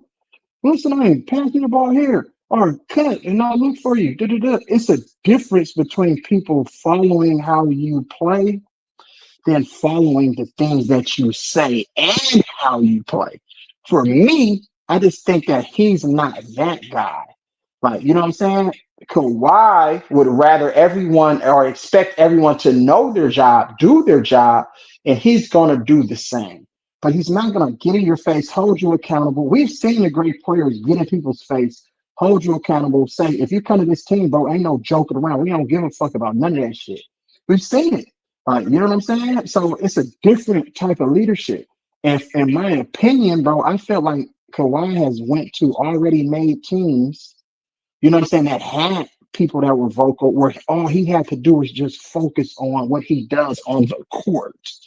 You get what I'm saying? And it showed. Like, he had high success rate when he was able to just focus on him just playing basketball, and that's it. Of course, he had to be healthy, but we've seen it. But it just seems like he is who he's always been. This is who Kawhi's always been, a more mild-mannered guy. He was kind of thrust into the limelight and into that superstardom, but I don't think he was really ready for that, what that entailed. It's too much pressure on certain guys. Kawhi doesn't want the cameras and the microphones in his face, have to answer all the tough questions regarding the success and non-success of his teams. He doesn't want that responsibility, but that's what comes with being a great player and a leader. You have to garner those type of responsibilities. And I don't think Kawhi has done that. He was in Toronto. Toronto had leaders. You had a veteran who's been through everything in Kyle Lowry. I ain't seen Kyle Lowry vocal in the huddle during timeouts, post game, pre game, and practice. You know what I'm saying? In game, Kyle Lowry was that leader. He's a veteran, so he knew what it took because he's been there. He's lost enough times to know, okay, this is what you got to do. And then he comes from that Villanova tree. Like most of those Villanova guys are pretty vocal. Like they're gonna express and vocalize their frustrations or their opinions and everything like that. That's just the culture that they built over there. Like, you know what I'm saying? They're a little bit more, outgoing. Like, you know what I'm saying? So and then he had other veterans, Mark Gasol, who's been in previous battles. He had other veterans, Fred VanVleet, even though he was young, but he come from humble beginnings. So you of course you have to, that molds you into, you know what I'm saying, somewhat being a leader. And then other parts of it is personality, which we know that's not really Kawhi's personality, is a little bit more reserved. You know what I'm saying? Rightfully so. I mean, to each his own, right? So but as far as what he's been able to do in his career, I just feel like he was thrust into some really good situations, but Kawhi never built a team and brought them into like a winner or a contender or a championship, like, you know what I'm saying, perennial playoff, all like, you know what I'm saying, and have that trajectory to where this team could potentially win it because Kawhi. You know what I'm saying? He's always had to have certain players like around him, and that's been most of these guys into the game today, bro. That's what I say. Most of these guys are the same to me. They need everything to win. They need a leader. They need somebody who's vocal. They need defensive players. They need a player with a mindset over here. They need somebody that's gonna do the dirty work. Back in the day, bro, damn near the whole damn team, like your best players had all of those things. So it made the chemistry and the camaraderie even that much more, you know what I'm saying, special. Because guess what? I know I don't even have to question if this dude gonna dive on the floor or if he gonna get up in somebody's face if it's a hard foul on one of his teammates, or he gonna be the first one to help me up off the floor if I hit the ground hard. Like, you know what I'm saying? You could just automatically expect that from the guys back in the day. And today, bro, it's like, oh no, this is the guy, you helped the nigga up off the floor. I'm not doing that. That's beneath me. That's the type of mentality that these niggas have, bro. And Kawhi fits that mold. I'm sorry for everybody who don't really want to hear it. But after I could put all this into perspective now, sometimes it takes a while for you to really analyze this shit, bro. I've been just paying attention to stuff, bro. Kawhi, it's the same story with this dude. Like, you know what I'm saying? Like, you're missing games because of a tweaked ankle. And guess what? He never tweaked his ankle. I didn't see in any game this year where Kawhi stepped wrong, stepped on somebody's foot, planted wrong, any of that. So how are you missing games with some sort of mystery ankle tweak? You can continue to play. When I see Josh Giddey the other day, he got his ass crossed over by DeAndre Hunter, in which his ankle rolled. But guess what? He finished the whole game. Now, yesterday, he missed the game because of ankle, because he probably made it a little worse because he was going off adrenaline. He finished that game. You know what I'm saying? Whether he was effective or not after the injury, that's another thing. But he said, I'm finishing this game because I'm trying to win. And that's Josh Giddey, a nigga who arches his eyebrows and has long hair. Like, really? You can't play because of an ankle? Tie your motherfucking shoes up extra tight. Maybe wear 2 or 3 pair of socks, you know what I'm saying, to give you the ankle support. Tape your ankle. Get your ass out on the court, bro, and help your team win, bro. That's crazy to me. If you got other nigga, Grant Hill play on a broken fucking ankle, let alone a tweak, a broken one. That's how much he loved the game. Now, was it the smart thing to do? Hindsight is 2020. Hell no, I'm not playing on a broken ankle because we seen what happened to the rest of his career prior, you know what I'm saying, after post-injury. Because if he wouldn't have probably played through that injury, maybe his career turns out a little different. He still made it to the Hall of Fame, but maybe his numbers and where you rank him on an all-time list is a little different. And those conversations are a little different. Maybe he has some rings behind it, all type of stuff. We don't know. You know what I'm saying? That's neither here nor there. But what I'm saying with Kawhi, this is not a situation where you can miss games. Your team is in a situation where, because of you and a situation that you had in the offseason, and your first healthy offseason, you bring a dark cloud over the organization with some bad business deals allegedly behind the scenes. This is your first full offseason free of any injury. You know what I'm saying? In a long time. So I expect y'all to hit the ground running, bro. But guess what? Nope, because we got to answer questions about this faulty deal with the owner and aspiration, that company who went bankrupt and defaulted and all that stuff. It doesn't make any sense, bro. Kawhi should be playing games right now, averaging 40. You let Austin Reeves average 40 and you can't do it?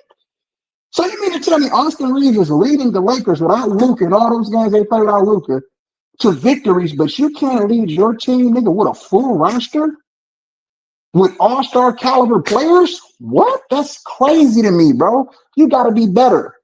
You got to hold these niggas accountable, bro. Clippers start and end with fucking Kawhi Leonard. Nobody else. Kawhi Leonard is a two-time Finals MVP, a two-time Defensive Player of the Year award recipient. You know what I'm saying? An all-NBA talent. When But that's healthy. the thing, though. How do you do So I all just that don't and not be a understand it. leader? That's what I was wanting to get to. And EJ said, yeah, he turned his ankle. He definitely turned his ankle. He's talked about it in the post game. But you got What it's like game when was you that where he turned accomplish his ankle, BJ? against Miami last Monday. Oh, he did. Did he He finish the turned his game or he ankle. sat out the rest of the game? Yeah, he finished. Oh. I mean, this has been him like multiple times. He did it against the Suns. He tore his meniscus and played 2 games. People didn't even know he was hurt. Them He games he tore tore his meniscus and then played 2. He averaged 34 in that series, in first 2 games, and then all of a sudden he had a meniscus injury. I was like, when did that happen? He tore his meniscus in the first game. But he still managed to average 34 the next 2 games. I don't understand. Because that's how great. I'm telling you, man, he don't complain. If the nigga is really in pain, he's gonna see, especially in the playoffs, it means this nigga really hurt. But we talking about an ankle versus a meniscus, BJ. Really? Come on now. I got a fucking torn meniscus, nigga. I can play all day, every day on this motherfucker. I don't know how bad it is. I can't tell you. I don't know. That's what I'm saying. We don't know the severity of these injuries. He's just saying I got an injury, and then everybody just say, "Oh, he's injured." Nigga, no. What's the severity of this shit, nigga? Is it a grade A? Is it a grade 2? Like, what's the grade? If it's a tweak, nigga, you can play. You know that, BJ. Can't you play on a tweak? I didn't play it on a terrible ankle sprain before. I'll let you hear this. Hold on. I'm going to put this on the screen. Oh, go ahead, bro. That 3-point shot that got us wide open when I twisted my ankle. So that was a change of the game for me right there. So you twisted your ankle. You feeling that right now? Well, yeah. I feel they got a wide open 3. So if they don't get that, I think we'll get the game. Is that a situation where you think tomorrow kind of TBD, say you feel in the morning? Yeah, we'll see what happens. Why was their pace? Yeah, he turned his ankle. Now, he always does this, though. He says he going to play. He intends to play. But he ends up not playing. He always does this. He always say he's going to play, or he feels like, but it never happens. So, right. I'm going to leave that up to the medical staff, bro. I'm BJ, real quick, before we go to the next person. Remember when he tore his meniscus against Utah or whatever? Or I think one of them teams, bro, where they say he tore his ACL. It was a partially torn ACL or whatever, right? I remember the reporter saying, you know what I'm saying? I think prior to the game starting, if this was a game 7, Kawhi would be playing. How you gonna play on a torn ACL? How you got a torn ACL, but in the same sentiments, if it was a game 7, you would be playing? That don't even make sense, bro. Which reporter was that? I don't know, bro. It was one of the analysts who said it, bro. And I remember because I pay attention to that type of shit. When motherfuckers say weird shit, that's why you always hear me saying, man, this league is trash, it's rigged up. Even the reporters and the analysts be knowing this shit be phony, bro. These niggas be faking injuries, bro. Let's just call it what it is. That's just what it is, in my opinion. That was a narrative, though, easy, because there was no way he was going to play on a partially torn meniscus. It just wasn't going to happen. Yeah, me. I'm gonna go to KB real quick, and I'm gonna go to skills and mass. What's good, KB? What's good? What's good, y'all? How y'all doing, man? Hey, yeah, man. I think the look on Talu's face in that clip that you posted, that look was like, man, y'all know I ain't giving y'all that shit because they asked to specify, hey, what type of ankle injury he got? Like everything's top secret. I think the thing is with Kawhi, and I'm not sure, 100% sure on this. Um, he might have a low pain threshold, man. Like AD, I remember when AD was, he would get hurt, he would just sit out, right? If he gets hurt, he didn't really used to play through it until Darvin Ham. Like once they got Coach Ham was like making him play. Like, yo, you got to play through this shit. Like he would look at the coach, and the coach would look the other way, like, nigga, you ain't coming out of this damn game. And I think Tyronn Lue ain't gonna throw him under the bus or nothing like that. So I think that reaction. Can you play that clip again? I think that reaction from him said it all, though. He was like, man, not this shit again. That's the look he had, like. But it's Kawhi a leader? Yeah, when he plays, he's a leader. But the problem is like, I think when you get all that money, like these guys get, man, I think sometimes you say, fuck it. Like, I ain't going out there like that. Fuck it. I'm gonna wait till my ass get 110% before I come back. On Kawhi's test results, kind of what do they show? Yeah, he's gonna miss the next few games, but nothing serious, and we just evaluate from there. Was it a high ankle sprain? Ankle sprain. See that little smirk? See that little smirk he gave? Like, yo, this shit bullshit. Like, like that's the smirk he gave. Though. He ain't gonna throw nobody under the bus or nothing, but Ty Lue, I think it's just, man, these guys get paid so much money, man. They like, fuck it, I'm gonna come back on my terms. Because an ankle sprain shouldn't take you that long to get back. But he went specific. I think they want to leave the time window or the window open so that he could kind of come back when he see fit. But he's the one that determines when he's in and out. That's the thing. Ty Lue and Lawrence Frank are the ones that determine is he gonna play or not. But how much power does the front office have, like when listening to Kawhi, as far as how he feels? You know what I mean? Because he might be. Oh, go ahead, my phone. From what I've heard, Ty Lue consistently said, we're not gonna make him do anything that his body's not ready to do. I mean, I don't know, but see, that's the problem. Like, we don't know what that shit means. It's really just what people believe at this point, because you can either believe Kawhi and say that I want to play, or you can say he's lying. It's really just what you believe. Why are they so secretive about it? What are they protecting, BJ? What are you protecting? Why are they protecting Kawhi so much? I mean, I don't know, man. That doesn't make any sense, bro. If he wants to play, he'll tell the reporters, I'm good. I want to play. Just like that shit happened with San Antonio. Come out and vocalize what it is, bro. If one person is saying another thing and you're saying another thing, that means there's a discourse right there. So which one is it? Is it the team saying this? Nigga, who's in control, bro? That's what I'm saying, bro. These niggas mental, their mindset is weak as shit, bro. Get your ass out on the court. Fuck the doctors, my nigga. I seen Kawhi in Toronto when he wanted to play. He played. He was limping all around the court, so it can't be he can't go against pain. I saw him against the Spurs when he was limping when Zaza stepped on his foot. He twisted his foot twice. Kobe had the same injury and came back in the finals, bro, and balled out. I don't understand. What's up with the mentality? Your shit hurt that bad? Nigga got a low pain tolerance, my nigga? I don't understand. You got tattoos, bro. That don't make no sense.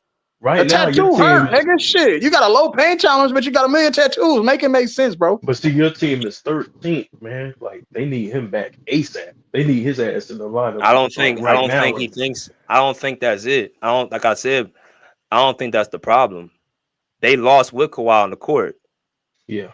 So it's like he's looking at it And like Kawhi they've hasn't been playing that good. His numbers wasn't really daunting. He ain't dropping no 35, 40 balls. His shit is around 23, 24 points. That's not going to get it done, nigga, when you were the best player in the damn game.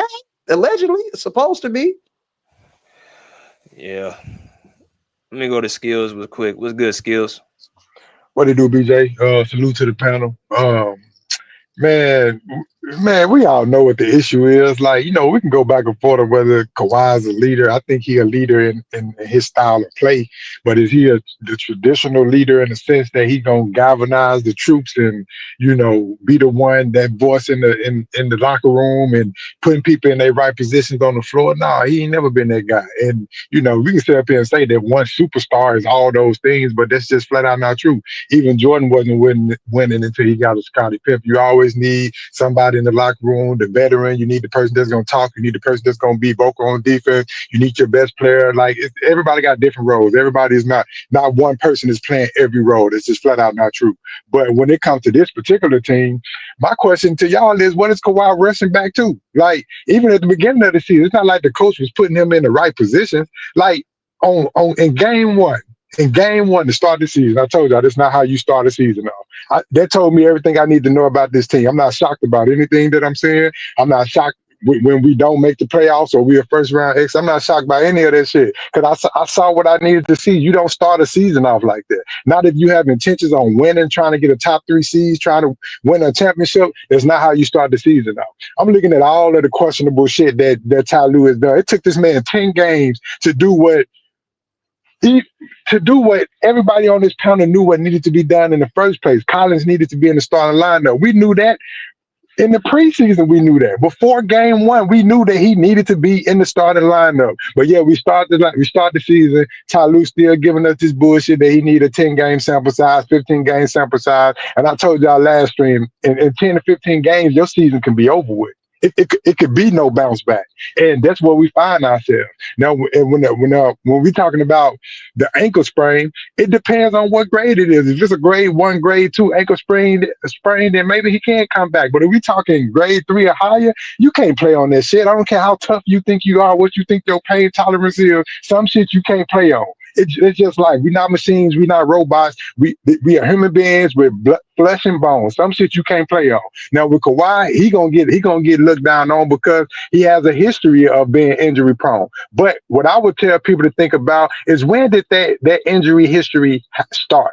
Because he wasn't injury prone like this all the time and when he was playing with the Spurs in San Antonio. And he wasn't really injury prone like this when he was in Toronto. He had an injury, but he was able to work through it. I haven't seen Kawhi be so injury prone with back-to-back injuries until he started being coached by Tyronn Lue. Never been in the right position, playing out of position, no plays. It's like everything that we do is because of the talent. I've never walked away from a game being like, man, Ty Lue coached his ass off in that game. I'm always walking away from a game saying, damn, Kawhi had to play out of his mind. Paul George had to play out of his mind. James Harden had to go get a 30-point triple dub for us to get the W. But it's never, man, he coached his ass off. It's always we winning because the player, the talent that we have to do some superstar hero shit to win. And I'm sorry, they're just not conducive to winning a championship. We got rid of Amir Coffey for Bogdanovich, who we're not even playing right now. We traded Norman Powell for Collins, who we got riding the bench. It took us 10 games to put this man in the starting lineup. We wondering why our defense don't look the way that it's looking, because we got a Bradley Beal in the lineup. And I remember vividly when we first found out that we was getting Bradley Beal. This was, at the end of last season, BJ had a stream, and I told y'all, point blank period, I don't think Bradley Beal has winning mentalities, and he doesn't bring winning intangibles. Everybody jumped on my helmet. Oh, he good. He offensively. I mean, he raw. He got the bag. He got a deep bag. But I never made an argument about his playing capabilities. I think at the peak of his power, he's a good offensive player, good to great. Not great, but good to great. But he ain't never had no winning mentality. I ain't never thought, oh, you gonna get Bradley Beal and he gonna be the difference maker. And then for us to promise this man a starting position. So you don't even have to earn it. We just gonna promise you a starting position. We're gonna put you over the guys that was here last year, that Christopher Dunn and Derrick Jones Jr. that earned starting positions, that was here last season, know the plays, know what we running, and we just gonna let you come in knowing that you history prone from last season. People keep saying that the offense or whatever was going on with the Phoenix, bro. To me, all that shit is bullshit. And the reason I say that is because, bro, you got Kevin Durant and Devin Booker on your team. There was zero excuses for that team to be as bad as they were last season. And people can say, oh, he didn't have the ball, or he didn't get it. Bro, it's zero excuses with those names that I just named for that team to be as bad as they were. Shit, that between them three, that's 60, 70 points right there. You mean to tell me you can't get your other guys to get you 20 or 30 points, 30 or 40 points for y'all to win some games? It's a lack of leadership, a lack of accountability. I'm even looking at his post-game interview. You talking about, oh, you give me the ball, let me be the man. I could be the man. What, Bradley Beal, we have given you the ball, and you have yet to be the man. And here we go again. You injury prone, gonna be out for the foreseeable future. We don't know when you coming back. And we traded Norman Powell for you. None of this shit makes sense. What I will say is Tyronn Lue, if you're not on the hot seat, you should be on the hot seat. I'm not for for me, a lot of shit got to go wrong for me to start blaming the coach. The coach is not my first person I go to. But in this situation right here, he gets the bulk of the blame. But in the same token of me saying that, it's enough blame to go around. Zubac, I can tell Zubac didn't do a damn thing this offseason. He had a year defining season last year, and he went home and sat his ass on the couch. He didn't do nothing. He didn't get any better. In fact, he digressed. He got worse. I'm not saying anything that I want to see from Zoo. And it could be a situation where the scouting report is out on him right now, and they know how to guard him, and they know how to play him, they know what he's good at. But he should have expected that. He should have anticipated that. Like, if you're in the NBA, you can pay millions of dollars to be prepared for a job. That's what kills me. These dudes get paid millions of dollars to be prepared for one thing. They just to go out there and play basketball. And we got 1,000 excuses on why they can't go out there and do their job. And that shit is frustrating to me. So, like, for what I'm saying, man, blow this whole shit up. Like, I'm a Kawhi Leonard fan. Don't get me wrong. I think he the good, but he gets some of the credit too, because it's more than just your playing ability. Like, this shit is looking bad on his legacy, and this the same song that we were singing last season. You know what I mean? So, like, man, bro, I don't really know, man, but I just know things could be better than what they are if we had new coaching staff. I don't think these guys are being put in the right position to succeed. Like, bro, it literally took us 10 games to put Collins in the starting lineup, and that was only after we benched Bogdanovich and we benched Chris Paul and Bradley Beal is hurt. It took all of that, because we can't even realistically say that Ty Lue just made that adjustment on his own. His hand was forced to make that adjustment. He was forced to do that because of the lack of players and because people got injured, so he had to do that. That wasn't even a coaching decision that I'm going to say that he just made on his own. So it's like, man, this is where we are. You can't overcome bad coaching. I don't care how good you say the team is, bro. It's no coincidence. I'm going to say this and I'm done with it. It's no coincidence that every player that leaves the Clippers that was not getting any burn because with Tyronn Lue for whatever reason, when they leave the Clippers, they always look better on other teams. And it's not a coincidence. All right, cool. Appreciate your skills. Let me go, my boy, Mr. Mass, man. What's good, Mass? Hey, salute, fellas, man. BJ, skills, great monologue, bro. I mean, it's hard to follow up on what you just said. That was awesome. Leezy and KB both had great takes as well, and salute to BJ, man. We all know Kawhi's not the traditional rah leader, and nor does he have to be. Right? Guys lead in different ways. My only pushback on Kawhi not being a vocal leader is, I think in team sports, you got to have some balance there, right? There has to be some type of confrontation in a good way with your best player on the rest of the team. It's a domino effect. And so that's my only pushback. I don't care about the Draymond Green type leaders, and because, like Skill said, your best players ain't got to be your leaders. But there comes a point in time where, as the best player, you see things going astray, like your team is off the tracks. It's your job by any means necessary to get that team back on the right path. And sometimes that's an awkward conversation. That's you saying certain things in the media.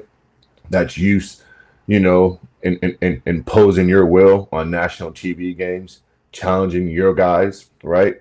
And so there's different ways to lead. And so my only pushback on that is I want to see Kawhi do that on some occasion. It ain't got to be consistent, but this team has to know that Kawhi ain't messing around, bro.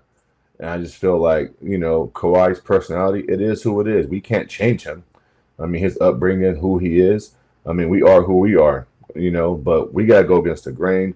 We got to shake shit up. I mean, for crying out loud, 3-6, 3-7. Like, what the hell was going on? Bradley Beal, all of a sudden, BJ, what? Now he's out with a hip injury, bro. Nigga, it's the same shit we saw last year. He's averaging a career low, 8 points. And you trade away Norman Powell, who is killing? I saw Norman last night drop another 28-29 last night versus the Cavaliers, hitting big threes, clutch shots, playing downhill, getting to the free throw line. Like, you bring in Bradley Beal and you get rid of Norman Powell because of what? The name on the back of their jersey? Because he led the league in scoring one time, averaging 30 points on a losing team? So, he's not a winning player. Last night's game, you have to find a way to fucking win that game, bro. You just have to. You have to. As great as James Harden was hitting those threes, he was just as bad with dumb turnovers, holding the basketball, doing dumb shit. And teams are starting to trap and blitz Zubac. Rightfully so. And Zubac, it's time to adjust, my guy. You had a great season last year. Teams are going to put you on their board now and going to make you do things you don't want to do, bro. And so I need Zoo to start adjusting, catching the ball and going quicker. You can't just dribble 8 times, back people down, and then hook them to death. Like, teams ain't just going to let you do that. You know what I'm saying? But I need urgency from Kawhi, bro. Like, where's the urgency at? There is none. There is none. And Skills made a great point. From day one, game 1 versus Utah, told us everything we need to know about this team and where they're going, bro. Like, I saw a little – see, I look at dumb shit to gauge teams sometimes, right? Even in a win, I can say, nah, that's not going to work versus some of the better teams. Yeah, you won, but you're supposed to win, and you did win based off just pure talent. But I know some of these Western teams, these top 7, 6 teams, nah, what y'all doing, this shit ain't going to fucking work. And it hasn't worked. You lose back-to-back games to the Phoenix Suns? What? And then you let the Atlanta Hawks with no Trae Young come in your building? You got some dude who is from overseas Skills hitting 7, 8 threes? What is going on, bro? No defense, no urgency, no nothing. Zero, nothing.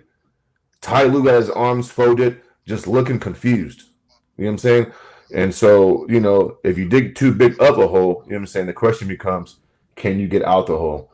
And in this Western Conference, bro, and even out east, like, there's no more cakewalks. Like, even some of the bad teams are like they gonna make you beat them, right? And so 3-7, off to a bad start. You know what I'm saying? Let me close with this Kawhi ankle shit. I saw the play, and Skills made a great point again. We don't know if it's grade 1, 2, or 3. I've had a grade 3 ankle sprain, bro. I ain't playing. Period. I mean, that's a 4 to 6 week injury, minimum, and I can be evaluated, and he'll be reevaluated, because we all know with a severe ankle sprain, you might feel good on Tuesday, a week later. But then one bad step, bro, you back to square one. Now, if it's just a grade 1 ankle sprain and you kind of listen, I watched the play. Did he twist it? Yeah.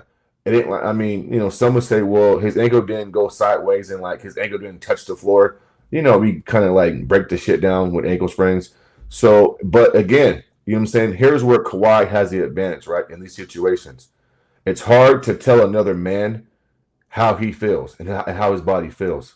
We just can't do it, right? That's why, listen, we can't have it both ways.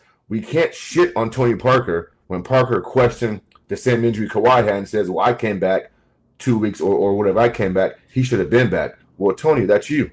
So we can't question Kawhi's thought process, and we can't question his body.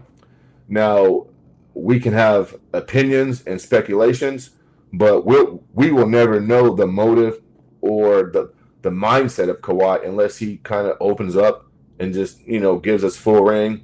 And I do agree with Leezy when he talks about transparency with the Clippers and some of these injuries, right?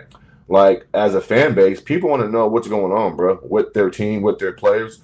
People people are rushing to the arena, Skills, after work. People are spending their hard-earned money at the Intuit Dome on hot dogs, burgers, great food.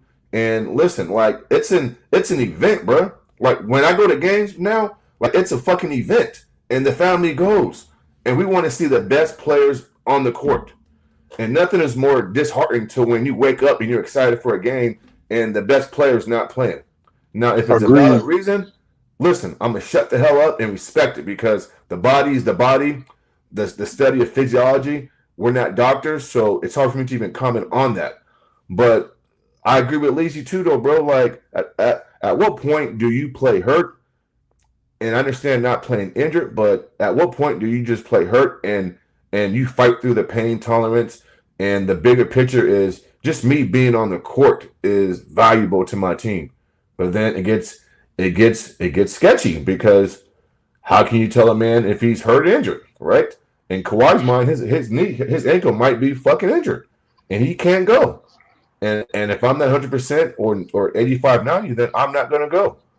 It's hard to even push back on that. It's a thin line, Mars. It's a thin line, Mars. You know what I mean? It's a thin line, bro. It's a thin line, and that's why I say in this situation, bro, Kawhi, the ball's in his court, and it's hard to even be mad at him, but then as a fan, you're mad because you're like, God damn, bro. Like, I mean, like, we need you. And some shit is just out of his control. Like, let's be honest here. Kawhi ain't waking up, bro, trying to get hurt on purpose.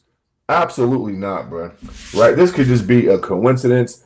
Fucking freak injuries. Like, even when he rolled his ankle, like, he was running, and I think he stopped kind of quick, and his foot kind of slid a little bit and probably got caught on that, on that floor. I know sometimes, with those shoes and shit, BJ, and on NBA floors, they can be real, like, they ain't slippery. Like, your foot can get caught on that a little bit, if I'm not mistaken. Absolutely. And so I think that's what happened. And so, but I don't look at Kawhi as a selfish player or about me. I think he's just a guy who is unfortunate. And he's been in situations where, in most cases, it's out of his control. He can't control an ACL or partial ACL tear. He can't control him running on the court, bumping knees versus Utah in Game 4. He can't control, knee swellness and fucking knee issues a couple years ago when they lost to Dallas. Like, he can't control these things, bro. And so I think I'm going to close with this last point, BJ. I think Skills made another great point. Blow this shit up, bro. Stop getting Bradley Beal. Stop signing James Harden's. Stop signing Chris Paul's, right? Blow this shit up, bro, and start over. And real quick, Skills. The only reason why I think Collins is starting is because Kawhi's not playing, right? And so I'm not giving Telly no goddamn credit because he's starting Collins. Well, shit. I mean, none at all. None at all. You know what I'm saying? I mean, Kawhi's not playing. His hand was forced. It's not a coaching decision that he made. You know what I mean? His hand was forced. Yeah, man. Exactly. That's the shit that's just the shit that annoys me. And real quick, because I don't know if somebody else got to go next, but real quick, I told y'all last season too. Now don't get me wrong, it's a lot of things, contributing to the Clippers' shitty ass start. But I told y'all last season when that boy James Harden didn't come to that post game press conference after that L, and he just flew back and left his teammates there to just talk and explain why his ass was Right. shitty in the game. I told y'all that shit was gonna have ripple effects because, bro, I can't take you serious after that. I don't give a fuck what you say in the locker room. I don't give a fuck if you go out there and drop a 35-point triple double. In my mind, when the going get tough, you disappear. And not only do you disappear, you're not even man enough to explain why you disappear. You just disappear again. You know what I mean? Yep. So it's like that shit has ripple effect. It's hard to take a dude serious like that. I promise you. It is, bro. Somebody that you got to go to war with, you got to take him serious. He just left you out that dry like that. It's shit that goes unsaid. Them players probably never said to him, but that's in their mind, bro. That's shit that you don't forget. Trust me. Well, Skills. Well, just real quick before KB goes. Well, Skills. Not only did he do that, bro, but the front office seen it. They were around it. They experienced it firsthand, bird's eye view. And Lawrence, Frank, and these guys still thought it was a good idea to sign him and give him a player option, bro. Like, come on, bro. Hey, Mass, hey, Skills. I told you, James Harden will cut up, nigga. Like that's why I said like before on the other stream, I said, yo, Ty Lue probably can't really say nothing to him, bro, because you paid him all that money. You can't put him on the bench. You know what I mean? You can't really, you really Shit. can't say Hey, shit to him. he'll be riding the bench fucking with me. I promise you, he'll be on that bench. Fucking with me, nigga, you would get hella DMPs. You're not even I playing tonight, promise. homie. I promise. I promise. And the skills, and to your point, bro. Oh, Ty Lue's on the hot seat. His ass burning right now. His ass is burning right now. Ty Lue been on the hot seat though, but Hey, not like this season though, because how does Kawhi Mike started the Malone get season off fired healthy. and not Ty Lue? Can somebody explain that to me? How do Nigga, you he's a fire Mike rotisserie chicken at this Malone, point. Tom Thibodeau, what's the name, Mike Brown, but not Ty Lue? That makes zero sense. No sense, bro. No sense. No sense. Hey, don't get me wrong. You was cooking, Lees, and I agree with majority of what you said. Now you was cooking. It's just I understand what I'm seeing, and like listen to people talk basketball. It makes it more obvious to me why a lot of people stay stuck in the same situation they be stuck in because they gotta like. I saw in game 1, this team not serious. I didn't need to see game 2, 3, 4, and 5. I just know that's not how you start a season off. You start a season off like that. It's like, okay, you're not serious. So if you're not serious on game Kawhi, 1, Skills. Did you see how he played in that game 1? Lethargic, no energy, letting Laurie Marketing cook him. I mean, come on, bro. Really? Agreed. And see, that's the problem that I have with Kawhi. That's why I told Miles it's a thin line. On one side of it, I understand why Kawhi is like that. You know that James Harden is the ball hog. You saw what happened last year. I was the one that showed up for you in the playoff. If it weren't for me, the shit wouldn't even went 7. And you still signed him after he left us hanging and dry like that. You let Norm go. We got a couple of pieces, but you didn't really do nothing serious. And guess what? Guess what else Kawhi was privy to? He was privy to the lack of shit that was going on in the preseason and in training camp. He saw what was going on. We didn't see it, but he saw it. So like you start the season off all disorganized, and it's like, boom, okay, why would I go out there and twist my ankle or go all out when I know that the coach is not putting me in a position to be successful? And he damn near think that this James Harden team. But on the other side of that, it's your legacy though, my guy. I don't care what James Harden is doing or what T. Lue is doing. At the end of the day, this is going to be Kawhi's Clippers that didn't get it done. And just for that reason alone, you need to open your mouth and be more vocal. And that's the problem that I have with Kawhi. You see what I'm saying? That's the problem that I have with him, bro. That's the problem that I've always had with him. I think on the floor, can't nobody argue that he's the good, but it takes more than that sometimes. And I'm just not seeing that for me. Skills, that's all I was saying, bro. And it's okay. We're not always gonna agree on everything someone say because we're in different individuals. You know what I'm saying? We don't all think alike. We're not robots. You feel me? But at the end of the day, nigga, Kawhi got to step up and smack a nigga with them big motherfucking King Kong hands. You have to do something, bro, to get somebody's attention. Like, because it's a change that needs to happen. Like, you can't keep doing the same thing and expecting different results. The only thing I ask though is that they got to start being more transparent with the fans. Though. Like, what? We're not gonna get that. We ain't gonna get that. Like, what grade? You just saying he out with an ankle? The NBA is full of storylines. And I told people this, bro, and you could say conspiracy, whatever. This is Kawhi's story from San Antonio, bro. It followed him. It was a trail. This has been his story his whole career, bro. This is how it's supposed to be. It ain't gonna change no time soon. It's just what it is. What it is. And he's not doing anything to change it because, bro, imagine how pissed off you would have been if you bought tickets for you, your old lady, your kids, whoever you want to go. Y'all buy tickets and you go to the opening game of the season and the Clippers get blowed the fuck out. Yeah, disappointing, bro. Hey, there's disappointing. Hey, fellas, I was watching a game last night on the Clippers broadcast with Jim Jackson and the other color analyst guy. And in the late in the fourth quarter, James made a 3-point shot, and Hawk called a timeout. Skills. And they're going, and the cameras angle towards the Clippers bench, and they're coming onto the floor to greet the players on the court, going back to the bench, right? And they primed in to Chris Paul, and if you would have saw Chris Paul's face, even after a good play, bro, where James hits the 3, I think they go up, I think maybe 3 or 6, I think 3. Chris Paul didn't want none of that shit, bro. Chris Paul didn't been there and seen this nonsense, bro. Even in a good situation, and James hits a big shot, bro. It's like people know bullshit, bro, and they know fake hustle. They know fake leadership. They know fake everything, bro. And I think James Harden is the definition of all of that, bro. Right. Because, what I tell you, that's why I thought it wasn't a good signing. Why did you sign Chris Paul and James Harden didn't even coexist in Houston? Because Lawrence Frank wanted Chris Paul to combat James Harden. Oh, and I didn't know Tyronn that, Lue. BJ. Yeah. Oh, I didn't know that. But you know what, BJ? You know what, That BJ? was on purpose.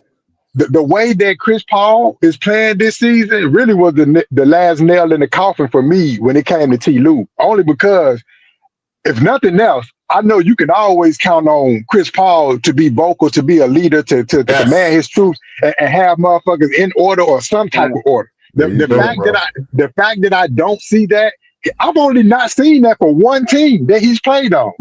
And ironically, that coach is Tyronn Lue. You know what I mean? Come on, man. Come on, bro. I don't believe the coincidence, Clippers bro. are like clicked up. If you look at their roster, it's only a couple of guys that fuck with each other, and then all the other guys show fake love. Them niggas ain't really a tight knit team. They just not it's no togetherness when you watch them, bro. Real talk. You don't think so? Skills. You don't think he said something to Ty Lue? Oh, he been saying something to Ty Lue. He said something to Ty Lue in training camp. Listen what I'm telling you, BJ.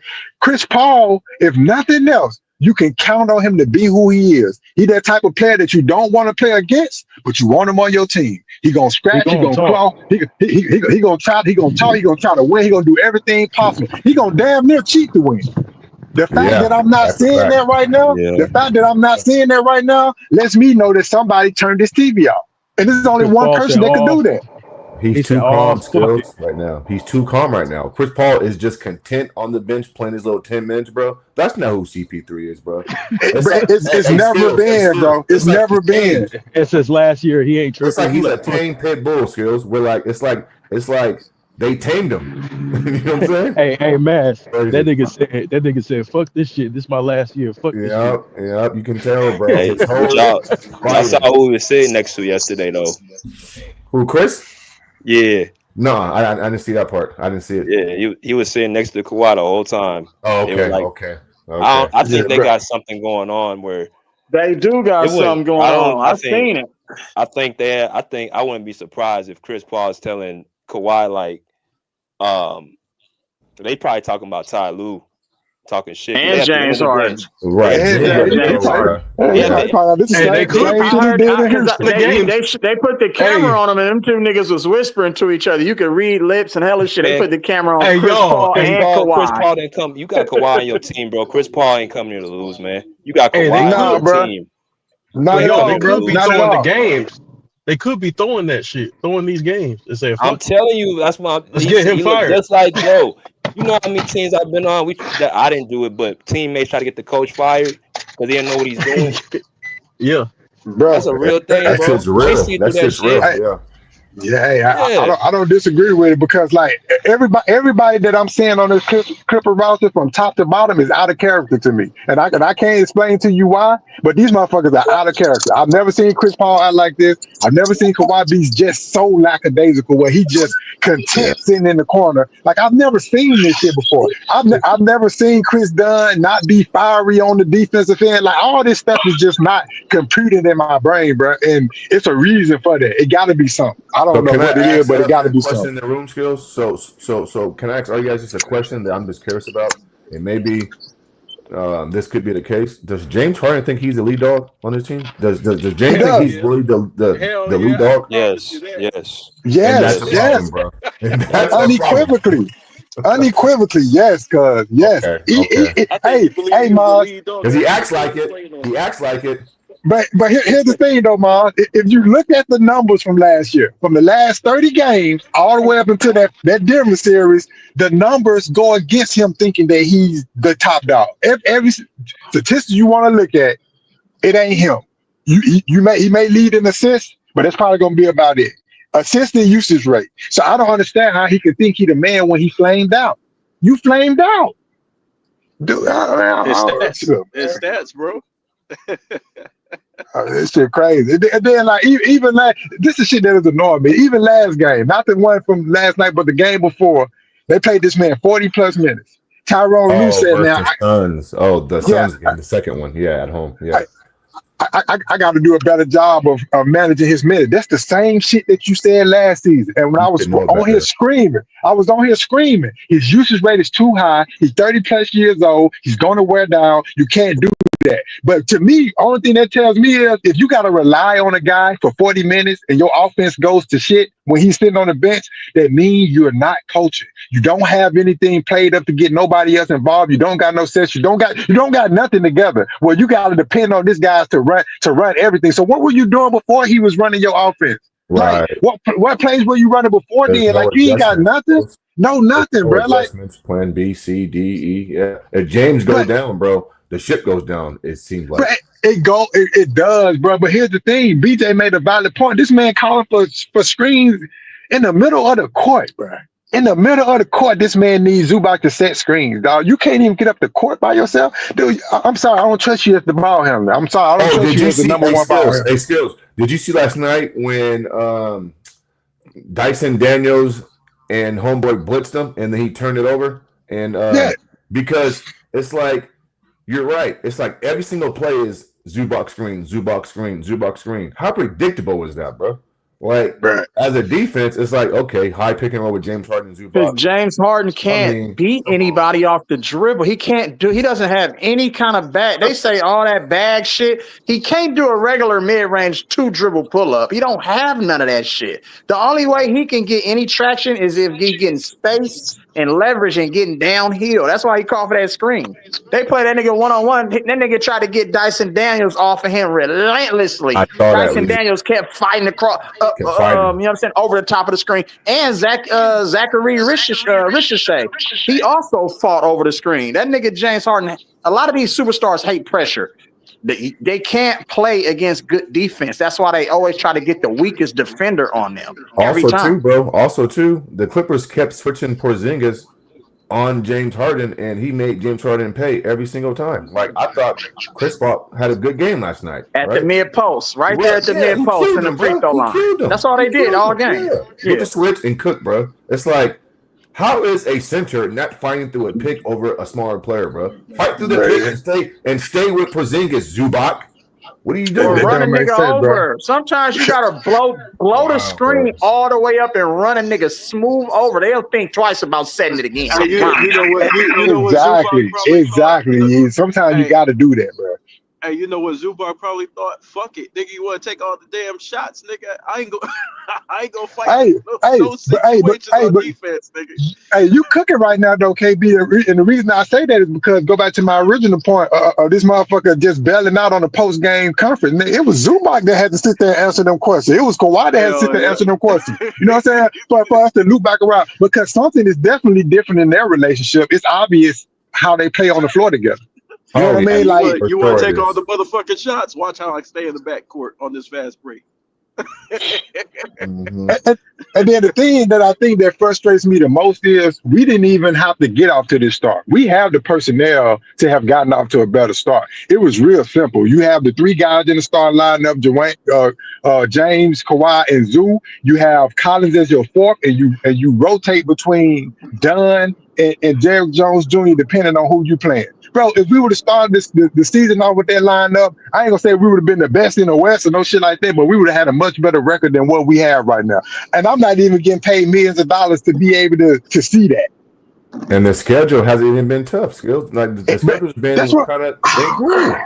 But we losing to okay teams. You know what I mean? Okay team. We haven't even faced the toughest of the tough yet. No. And I'm not.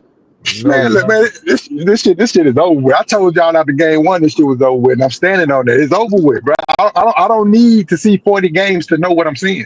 Like I'm not that naive. That's why I'm able to progress in life. I see something don't work one time, boom, I'm on to the next thing. I'm not trying to make a motherfucking square fit in a triangle. I don't know why we still trying to do that. It's over with. We need to get T. Lue up out of here. I don't want to see Kawhi waste the rest of his years with T. Lue or the Clipper staff. If this type of shit they're gonna be on, he need to go somewhere else where he can actually compete for a championship. And not saying that he don't get no blame for this shit, but at the end of the day, I know who the best player on the team is, and when he cooking on all cylinders, you put the right people around him, he could make a playoff run. I just don't see that happen with this Clippers team. I've lost faith, 100% faith. It's gone.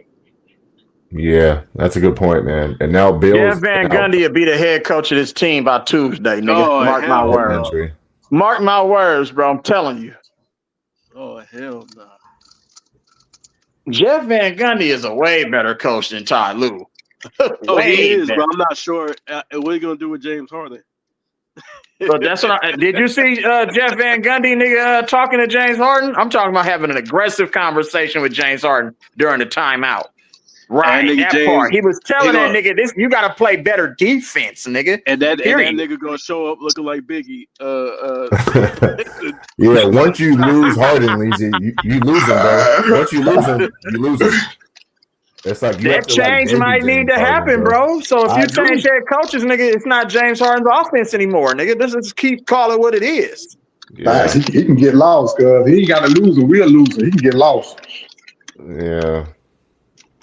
Yeah, he one of them niggas who he do his own thing. Like can't nobody tell Hey, change Skills, shit. is it frustrating, everybody, when you guys see Norman Powell and see what he's doing, playing somewhat of a winning style, winning basketball down near Miami?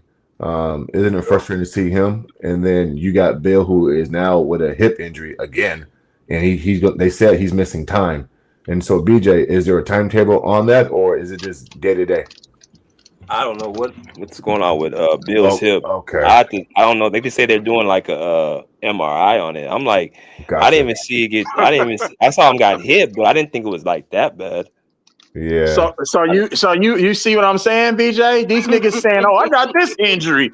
Nigga, when did you get the injury? Just like LeBron say, "Oh, I got a torn MCL, nigga, after I got hit by Dante DiVincenzo, my whole leg came off."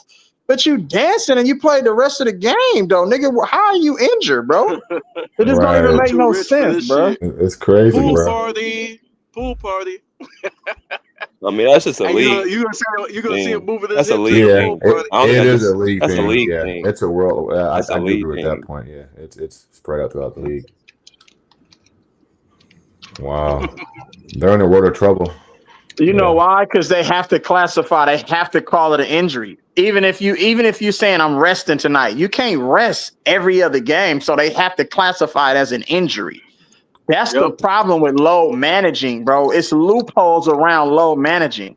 I could say, "Oh, my foot, I got a bruised foot." Nigga, how you got a bruised foot though, nigga? But you celebrating on the sideline. That don't even make sense, bro. This shit is crazy, bro. That's why the NBA tap took. dancing on the side. Right. That shit is cooked right now, my nigga. If you I had need a bruised time foot, off, you bro, should be in a walking boot. Your shit should be. You shouldn't even be at the game. Your shit should be elevated at the house with ice on it, nigga. Period. Right. If I'm hurt, then nigga, then go to the coach. Hey man, coach, Ty, bro, play me less minutes tonight. I mean, I'll give you what I got, but at least I'm going straight up, strap up, suit up, and go play, and then we'll just play it by ear. But if you just gonna sit out and you can't listen, these guys ain't injured. I think they're hurt, and that's okay. But where's the will to win and the will to compete, and the like MJ said 2 weeks ago, Leezy on NBC, like it's another chance to prove my greatness, bro. Every time I wake up, chance bro, to prove it's a to chance everybody I'm prove. the GOAT, nigga. Right. Like, where's the these niggas don't want to compete, bro. They don't want to compete. I've been telling They you got this paid shit, up man, front, forever. You get paid up front. They make too you much like, fuck money, bruh. Yeah. The game is fucked off money because is of the dope. betting. Yeah. It's the betting and the contracts, bro. It's fucking the whole game up. Yeah. These niggas have nothing to play for. I mean, damn, bro, like the money, I'm pretty sure the money is it's decent to play money, but you're going to make money anyway because you're one of the best players. So you're going to get paid. You're going to get endorsement deals, all of this shit, bro. That don't mean that you have to stop competing, though. Like, you know what I'm saying? It's like, don't you love the game? These niggas grew up playing the game in their backyard, nigga, with motherfucking holes and shit in their shoes and shit. Nigga, I mean, damn, bro. Don't you love the game, bro? But I gotta be honest, Leezy. I think some players don't love the game, bro. They love what comes with it. That's Exactly. what they love. That they part. don't love the game, bro. Like some And guys that's why don't I like all the question them. traveling. Yeah, they don't That's love the why game, none of these niggas is great to me, man. Yeah, but the best player in the NBA. Nigga, my favorite player in the whole NBA, nigga, is motherfucking Russell Westbrook, hands down. And it's not even close. Oh, he Like, loves you the know game. what I'm saying? Like, Yeah, nigga, he loves they're the trying to kick him out of the league. Russell Westbrook is the best player, and nigga, Dan, they're shooting 45% from the three. Yeah, he loves the game. On 6 attempts a game, which they said he couldn't shoot. So now the nigga Danner averaging a triple-double, KB, and the nigga get benched the very next game. They trying to get the nigga out of the league because he represents what real hoop should look like, and they don't like that shit, bro. Yeah. So watch this though. Remember back in the day there was a lot of politics, right? I think nowadays there's even more politics dealing with these big contracts and shit. So I think these players come in loving the game, and then they lose their love for the game. I think a lot of them are losing their love for the game. They just like, shit, this shit is just straight business to me. You know what I mean? Well, it is, KB. I'm gonna look after me. Yeah. It is, because it's more than just basketball, and sometimes the business and politics of basketball can get in the way. Like I'll give you an example. I'll just say this without saying a name. If I'm on a team and my best friend or a good friend of mine is on the team, and then you trade him away because of blah blah blah, that somewhat affects me. You know what I'm saying? And so it's a lot that goes on, more than just basketball, before, during, and after games, bro. All kind of shit, bro. Right? Certain guys being mistreated. You might be cool with this reporter or this player's being mistreated by. It's just, and that's your guy. It's just. Yeah, the game is different, bro. Like it's like certain guys know where they shots is coming from. They know they minutes. They know everything, bro, because it's been talked about, it's been discussed, and there's a line of communication. And I think that's where Tyler and Lue has been a terrible coach. And I could be wrong because I'm not there, but it seems like guys don't know their roles, and Ty Lue is just coaching game to game, right? He's just coaching. He's free balling. He's just, you feel me? And I do think on this level, professional sports, there has to be some type of consistency. These are grown men, bro, with lots of money. Like, some of them want to be coached, right? Some of them need consistency, bro. They need structure and discipline, right? That's crazy as that sounds at that level, but for a grown man. But you know, like Lee just said, bro, Russ had a great game, bro. Right? Shooting the ball well, playing great hustle. I mean, he's a fan favorite in Sacramento, bro. Like, they love him here in Sac. Doug Christie, you go into the next game, bro, and you find a way not to play him like that? What the fuck is you doing, bro? What are you doing? So he was showing, hey, I'm back. Right. So now, he got that phone call from them people, nigga. I'm telling you. Like, how do I play good and then next game I get limited minutes? Like nigga, like, now you fucking with me? Now you can tell Russ don't want to be there. Russ really didn't want to be there from the beginning. Like Sacramento, he's happy to be playing again. But Russ is really telling everybody, y'all niggas really think that I can't play, nigga. I can make all-star games, nigga, for years to come if I want to.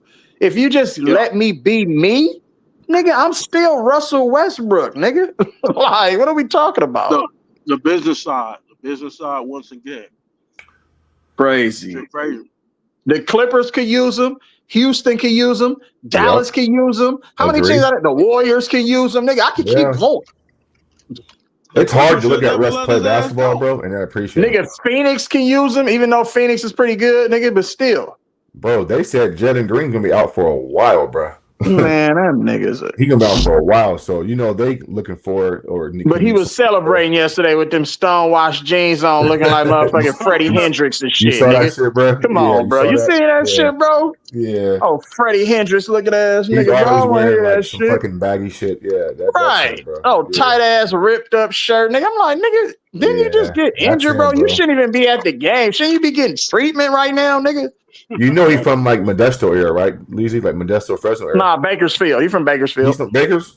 Yeah, he's from Bakersfield. My partner used to work him out all the time down here. Yeah. Him and Paul George always hold like a program game up at Fresno every single year. Yeah. But yeah, no, you're right, bro. I mean, these players, it's like, I mean, the league has changed big time. But when Phoenix get nigga Jalen Green back, bro, them niggas is a top 5 team. They're gonna be tough to. You know what's funny? You say that, Leezy. Jordan Ott is a They play good super coach, fast. bro. They play Good fast. coach. Yeah, they play hard, and sometimes hard. addition by subtraction, bro. Right. Addition by subtraction. And Devin Booker has turned into a leader, nigga, on that team. Like, you know what I'm saying? You can see Devin Booker is really like he's controlling everything over there, bro. Like, real talk. Yeah, BJ interviewed him, I think, and BJ asked him a question, and I was laughing with BJ about this. He asked Devin a question about, how do you integrate or implement your leadership style on this team? And Devin gave some fucking cliche bullshit. Not bullshit, but just the standard cliche answer, right? Right. But I never, because we're talking about leadership with Kawhi Leonard a little bit. I don't look at Devin as a leader, bro. I don't. I think he's just he's a lone star there in Phoenix. He's probably the longest tenure player there, I think, if I'm not mistaken. Yeah. And so I just think that it's his way, right? And so people are just going to just follow suit because that's Devin Booker and he's with the Suns. But I don't look at Booker as no leader, bro. I don't. I don't either, though, but I'm just paying attention to how he getting the best out of his teammates. And I see him be vocal. Yeah, he's leading. He's playing defense, and he's also giving you offense with like 7-8 assists a game. That's leadership, in my opinion, bro. Yeah, and you know what? Just because I don't look at him as a leader doesn't mean that he can't become a better leader this season. So that's fair. That part. That's fair. Yeah. That's fair, bro. Yeah. Because I've never considered him a leader at all. Like real talk. Yeah. But this team is really doing good things, nigga. Without KD, without Bradley Beal, without all these other niggas, nigga. This team is, and you will look at the roster and be like, well, damn, who they got? Right. Like, nigga, they got a group of guys, bro. Less they is more. Over there got chemistry. Leasy. Grayson Allen over there balling. O'Neal shooting high percentage, playing hard. Mark Williams is killing. Yeah. It's just, bro, they playing really, really good basketball. But I knew this was going to happen. That's why I told everybody in the summer that Phoenix is going to be better than Houston. This is my opinion. That's what I thought. I still think that Houston is going to have a better seed than Houston. Than Houston in the playoffs. Yeah, it's possible. But I mean, it could change though because you got injuries and shit. So. Y'all want to know what I saw yesterday, bro?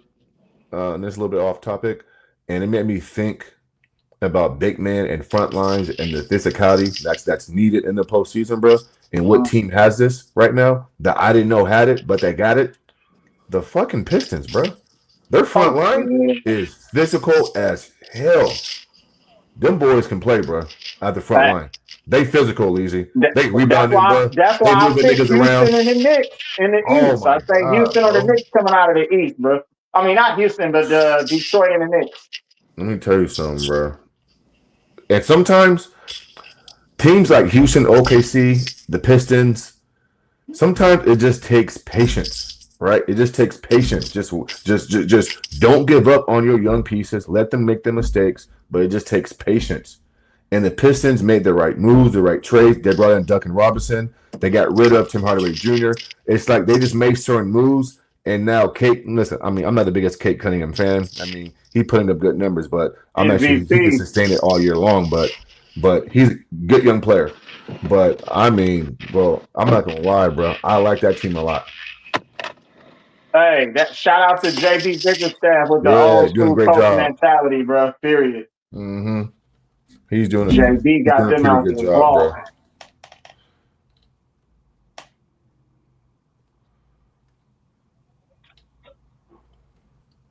Yeah, I'm fucking. You going to the game tonight, bro? Well, bro, you just read my mind. Denver's in town tonight, and I was just going to see the projected who's playing tonight. So that's what I want to see. Oh, okay. Yeah, but they terrible, bro. But tonight's game, Lizzie, is at okay, yeah, we going. It's at 8:00. Yeah, they play them late ass games. Now I don't know why games come on at 8:00 now, bro. Is that on Peacock? Yeah. It's on NBC, bro. Oh, it is. And yep. And so Aaron. So who got the first game of that? Is it the Warriors and OKC? Let me see, bro. I got it right it's here. It's a double header. No, that's why who that they're on first League Pass. They're on League Pass. Oh shit. Oh no, bro. It's the 76ers and Boston, the first game. Really? Yeah, at 5. Yeah. So yeah, Jamal Murray and Aaron Gordon is game time decisions, Oh but wow.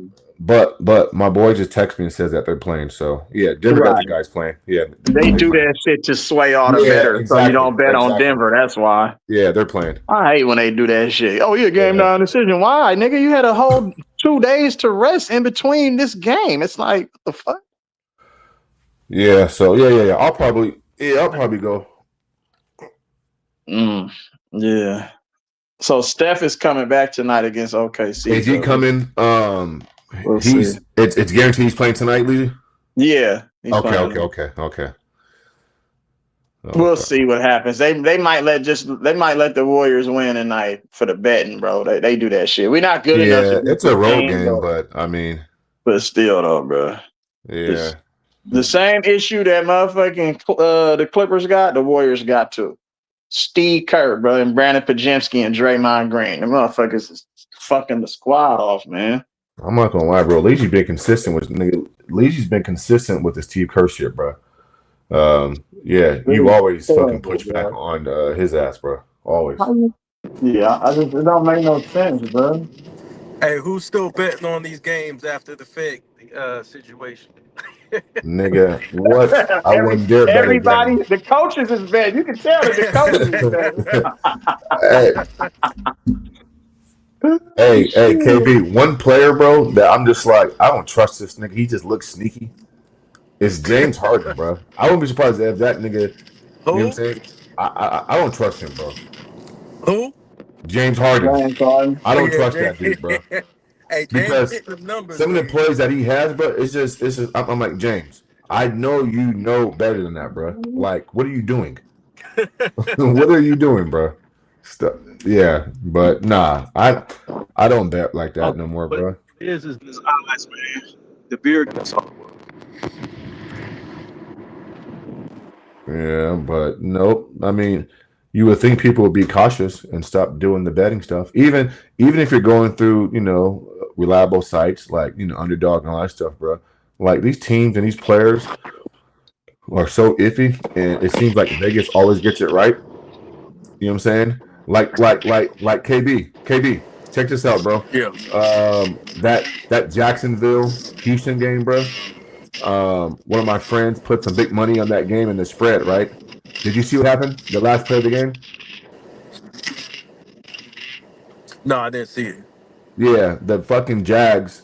The Jags Right, were up 1 point, and it was like 4th down, and the game was going to end, right? And the Jags would have won by 1 point, bro. And the dude kind of like slips and just kind of throws the ball up, and the defensive guy catches it, interception, and runs it back, bro. Crazy, bro. Yeah. That was freaking like there's no way they lose that The old game. Charlie Brown. The old Charlie Bro, Brown. so it's like, come on, bro. Like, I mean, this shit. Leezy always gives good examples of like, rigging shit, and that made me be like, you gotta be kidding me, bro. Come on. For real, that shit was crazy. You gotta be kidding me, bro. I wasn't watching it, but I checked the score, and I'm like, it's no way they lost that game. Yeah. That shit crazy. Yeah. That shit crazy. It is crazy, bro. That so shit is crazy. Yo, I know this one guy, like he went to the dealership right before the games. He ended up getting kicked out of the league. I ain't gonna name his name, but he ended up getting kicked out of the league, man. I was like, man, these niggas gotta be crazy to putting up all this money on these niggas, dog. Yeah. These niggas, a lot of these niggas, well, some of them don't give a fuck whether they win or lose. No, they don't care, bro. They don't care. And and you can tell by people's demeanors, the way they communicate before and after games. Like, I didn't see some guys after games, you know what I'm saying, through my years of just being around basketball and stuff, bro. They can care less, bro. They care about the lifestyle, the women. I'm finna go get this ribeye steak at the steakhouse or whatever I get, bro. And it's time to party, bro. Like, nigga, I'm in Houston. I'm in LA. What? Yeah, I'm in Miami. Nigga, I'm partying, bro. Screw the game, bro. What? Come on, bro. This shit crazy, man. One fan like, yeah, he thought this shit crazy. That nigga ain't finna do shit. That nigga drunk. He just finished throwing up. Yeah, bro. Yeah, yeah. Nigga, when I was Nigga, talking to I Brett, remember. Hey, nigga, I remember back in the day, nigga, motherfucking Charles Woodson when he played for the Raiders. That nigga said he was injured. That nigga said he was out with some sort of injury. Nigga, I was in the club with that nigga the same night. Nigga, that nigga was dancing and hellish. I'm like, nigga, it ain't nothing wrong with your that's a ass, It's fact, a nigga. man. miracle. It's a miracle, man. You know what I'm That's a saying? fact. Crazy And as it gets hell, worse on the boy. road, KB, on the road, it gets worse. Some guys, bro. I mean, that nigga. What nigga? They look forward to go on the road, bro.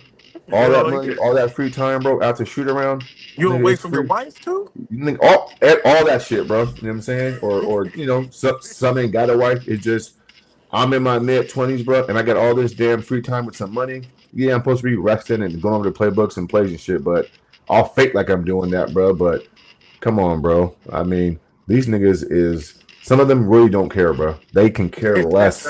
They I don't know. care. They don't They care, don't give a bro. fuck. They don't care. Hey, KB, I know players who are cool with ball boys, and they tell the ball boys, "Hey, bro, yeah, go give her this." Yeah, You know what I'm he saying? trying to They fuck your pay the bitch. ball boys You betting on him and $100, he trying to $200, bro, and yeah, they pass it along, bro. And it's just nigga snipers at its finest, bro. But so yeah, we see within the lines and we see the game, bro. But there's games being played, nigga, outside the game, and so yeah, which I think we all agree, basketball should be the number one priority in winning. And then yeah, we man, and some guys are going to do what they do. I'm not. That's their business. But if you're gonna do what you're gonna do, home or on the road, bro, at least prioritize winning. Like Kobe and MJ prioritize winning, right? And so, I mean, yeah, ain't nobody perfect, but at least fake the funk like you want to win. Shit.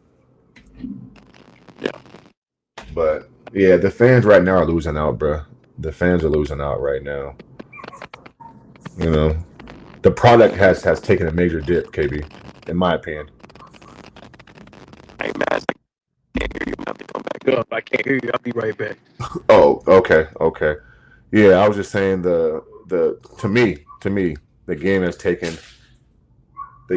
taken a major hit. The quality of the game. You know what I'm saying? All I see when I go to the games, Leezy, is 1,000 pick and rolls and 1,000 threes, bro. You know what I'm saying? Now, granted, the Kings have DeMar DeRozan, where he shoots a lot of mid-range shots. So, you know what I'm saying? This is a few teams that shoot that shot, but it's mostly high pick and roll, bro, and threes, and ain't nobody playing defense, bro. Nobody. Sad, bro. It's This is crazy. hella sad. It's And the crazy. coaching is even more atrocious. It's atrocious, Terrible bro. lineups. They not running the right sets. They're not really holding players accountable. No. They're calling timeouts to execute a play, and they turn the ball over right after the timeout is over. Yeah. They can't even inbound the damn ball. It's crazy, bro. It's just like, what's really going on right now? I can't tell you how many times the Kings make a bad play. Doug calls a timeout, bro. And sometimes the TV cameras don't catch this. Sometimes they do. But he's clapping, bro, slapping guys on the asses like everything's okay, but they down by 15, and you just turn the ball over, bro, and didn't get back on defense. But Doug Christie, KB, is like clapping his hands, smiling, saying the sun's gonna shine, everything's gonna be a-okay. Nigga, no, it's not, bro. Sounds like Ty Lue. DJ, like it does, bro. It does. That's crazy to me, bro. How they do that? Those two are dogs, though. That's why I don't understand why they would be like that. 'Cause they Bruh. animals. Bruh, last year, nigga, the Warriors was like, I think we went on a cold streak. We was losing the teams we shouldn't lose to. I think we lost maybe like 3 or 4 in a row, or 4 out of 5 or something. And Steve Kerr said in the post-game press conference, we're right where we want to be. We're right where we want to be. Nigga, what? No, we're not. We're in the play-in, nigga. We don't want to be in a play-in, nigga. What are you talking about? Right. Yeah. It's like, did the coach just say this shit amidst the fat-ass, terrible stretch? I say, get this dude. We got to get this dude out of here, bro. What is he talking about right now? Hey, KB, it's funny you said that Ty Lue and Doug were dogs, because they were, right? Both guys played hard, and I think Doug went to Pepperdine, and I think Ty went to, I'm not sure what school he went to, but at Missouri. okay, Missouri, yeah. But they both played a type of ball that we appreciate, right? Bro, once you sign that dotted line, bro, as a head coach, bro, yeah, I mean, you could try to coach like a dog, bro. But, bro, let me tell you, man, some organizations ain't going for that, bro. And, that's part of the interview process, I think, too, is that, like, they want to get a feel for, like, how you deal with man and personalities. And teams know who they're hiring. They know, bro. Yeah. They know. Somebody got to do a little documentary on how coaching has bro. changed, right? Because I think coaching has completely changed. Like with things you could say and do and shit like that in the locker room. There's no more fights like it used to be. Not on that level, like Good point. back in the day. Good point. Like so, it's got to be documented. Like somebody's got to document this. Oh, it's like, coming.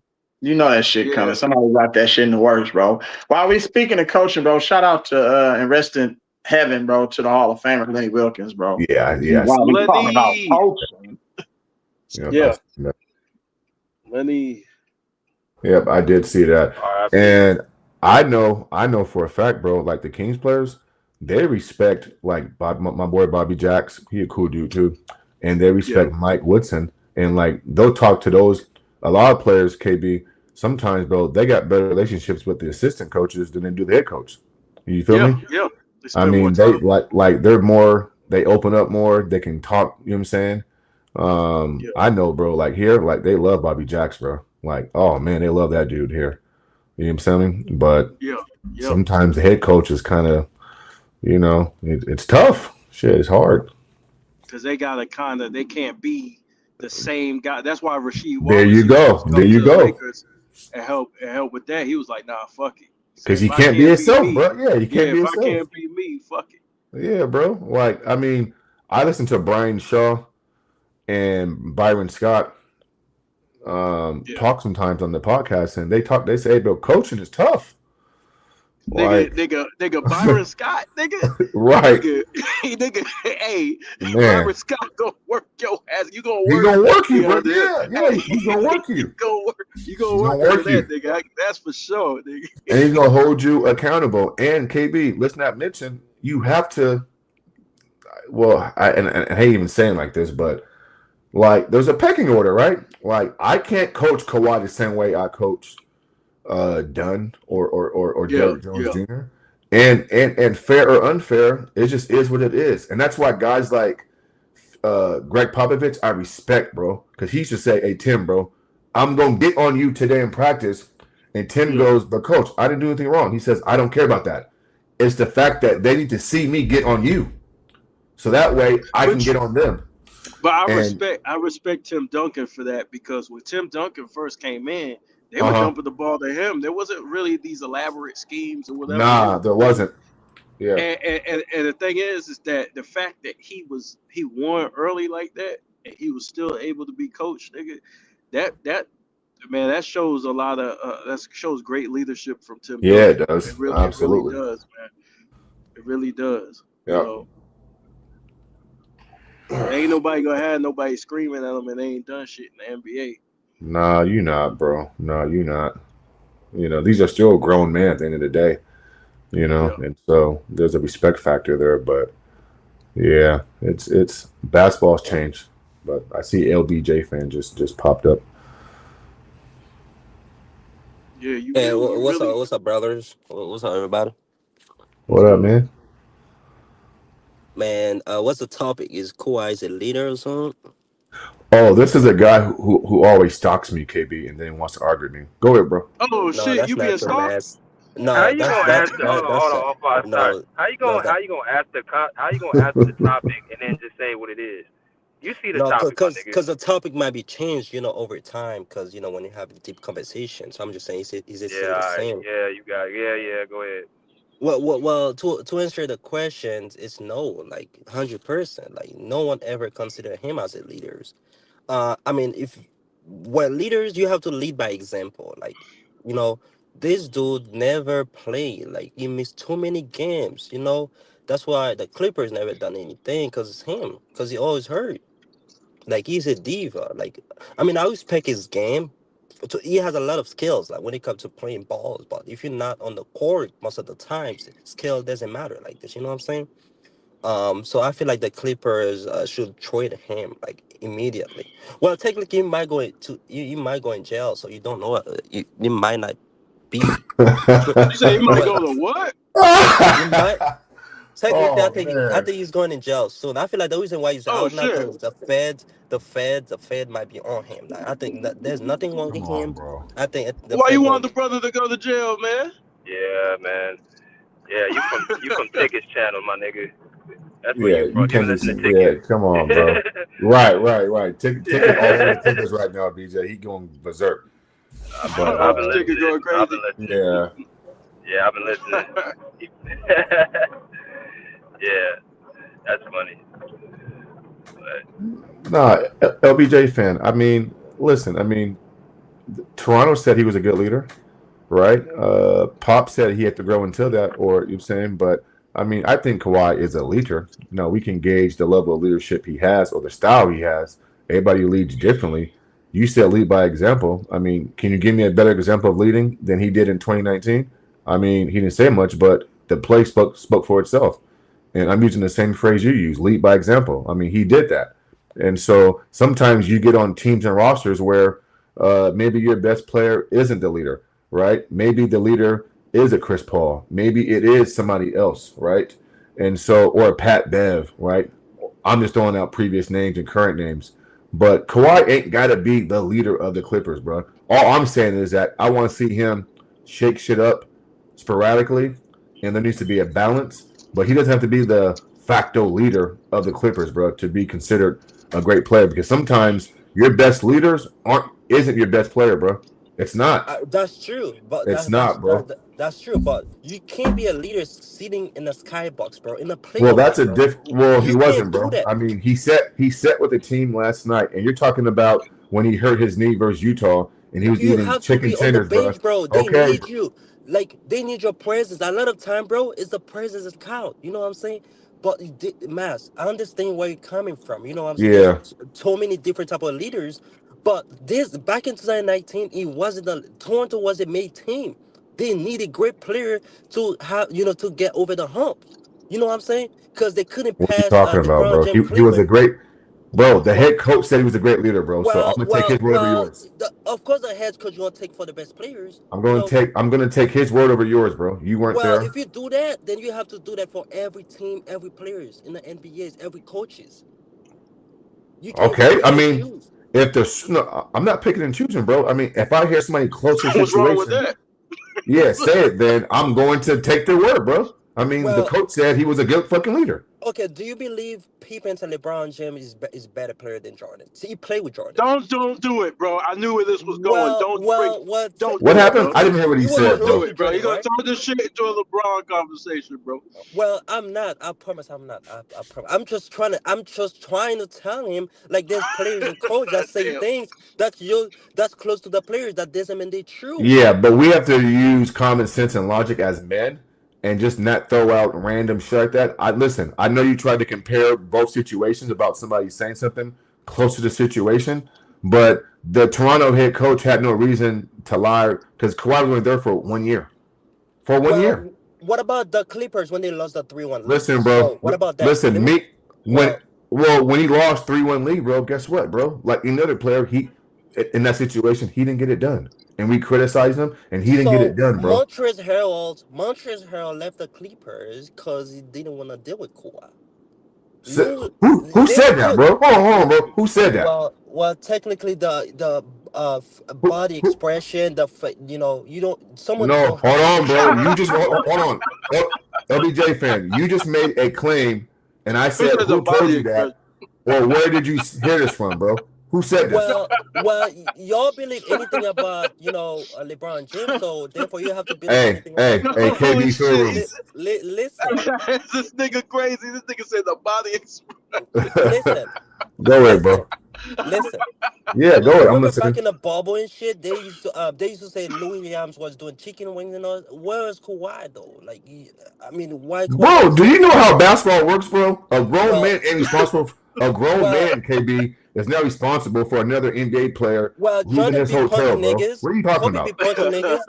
Well, What are you talking Jordan about, can be. bro? Listen, Nigga, I don't believe in no quiet niggas, nigga. The quiet one always the worst one. What? You know what I'm saying? What about The Tim quiet Duncan? What ones. about Tim Duncan? Hey, LBJ, how old Well, are you? I'm 23. Oh, What about okay. Tim Duncan? Yeah, Well, Timmy. he was quiet. Well, Tim Duncan is a whole different player than Kawhi, bro. He's not on his level. You know what I'm He's saying? quiet. He's quiet though. Well, technically, well, there's no You bad about to come up report. with some bullshit. But Look at him, but KB. technically, you can't say that because there's no bad comments ever made about Tim Duncan. We have That's not Kawhi true. dealing with. That's not true. Bro, have Well, you? That's well, not. Yeah, that's not true, bro. well. This guy's Tell me, sad, man. what were the comments? Go Well, they ahead. said that when Tony Parker got there, he told Tony Parker not to talk to him. Nigga, because these are leaders. You know what I'm saying? If you're not doing your Well, job, what you the don't hell? talk. What are you talking about, You bro? asked I me a mean, question. I why you answered give you an the example, bro? Well, you cannot. This See, is this not is why. example, See, bro. Mass. This is why I criticize Kawhi, but I take my time because niggas like this get in the chat and overdo it. Like, what are you Yeah, talking about, man? No, exactly, BJ, no, exactly, bro. y'all gotta. Kawhi gotta retire, bro. Like it's just not good for the NBA's, bro. You cannot play He said two he got to games and get out retire. for 5 games and come back Yeah. for 30 minutes, get back and for 45 So minutes. you just don't like You Kawhi then? well, I used to like him. But Yeah. if you cheat, I mean, when you do like scamming, you know, he's a scammers. You put it like this. He said he's a scammer. Yo, You put see it this? like this, See, God, bro. dog. Because he love see this money too shit. much. You This is love, why. like, This is listen, why I do what niggas I making do. millions and millions of So dollars, and why then you out doing here scamming rigging the because This is you why I do game, what I do. bro? no. This is why I do what I He's Well, do. scamming niggas, BJ. That nigga gotta retire, bro, and go work well, for the Oh, that's what I'm saying, feds. and he still need more money man. under the table. You know what I'm saying? You Should have know what? stayed I with think Toronto. Kawhi would be a perfect insurance agent. He'll be able to sell the hell out some insurance, No, bro. He had like Kawhi stealing from Walmart or some shit. well, Kawhi's I mean, Yeah. They well, trying to give throw it him 2 in months. jail. He a Get, fraud. He's scamming. Man, damn. He should be locked up by now. well, he will, bro. He will. I'm He telling Yeah, you. you stole over making a lot of $10,000 assertions, from Wow, LB, Target. bro. bro. That's where you making this Making a out. lot of assertions. Dude don't If bother nobody.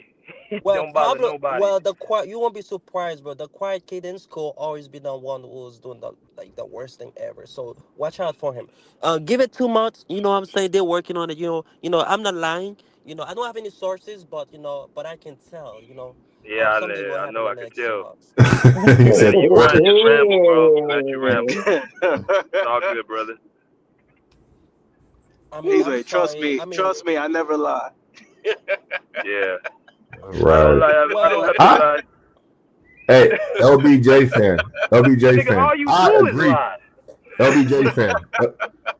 LBJ fan. I'm not naive or Y'all be cracking me up. so blinded to not agree with Kawhi not on the court, and that's not a good thing.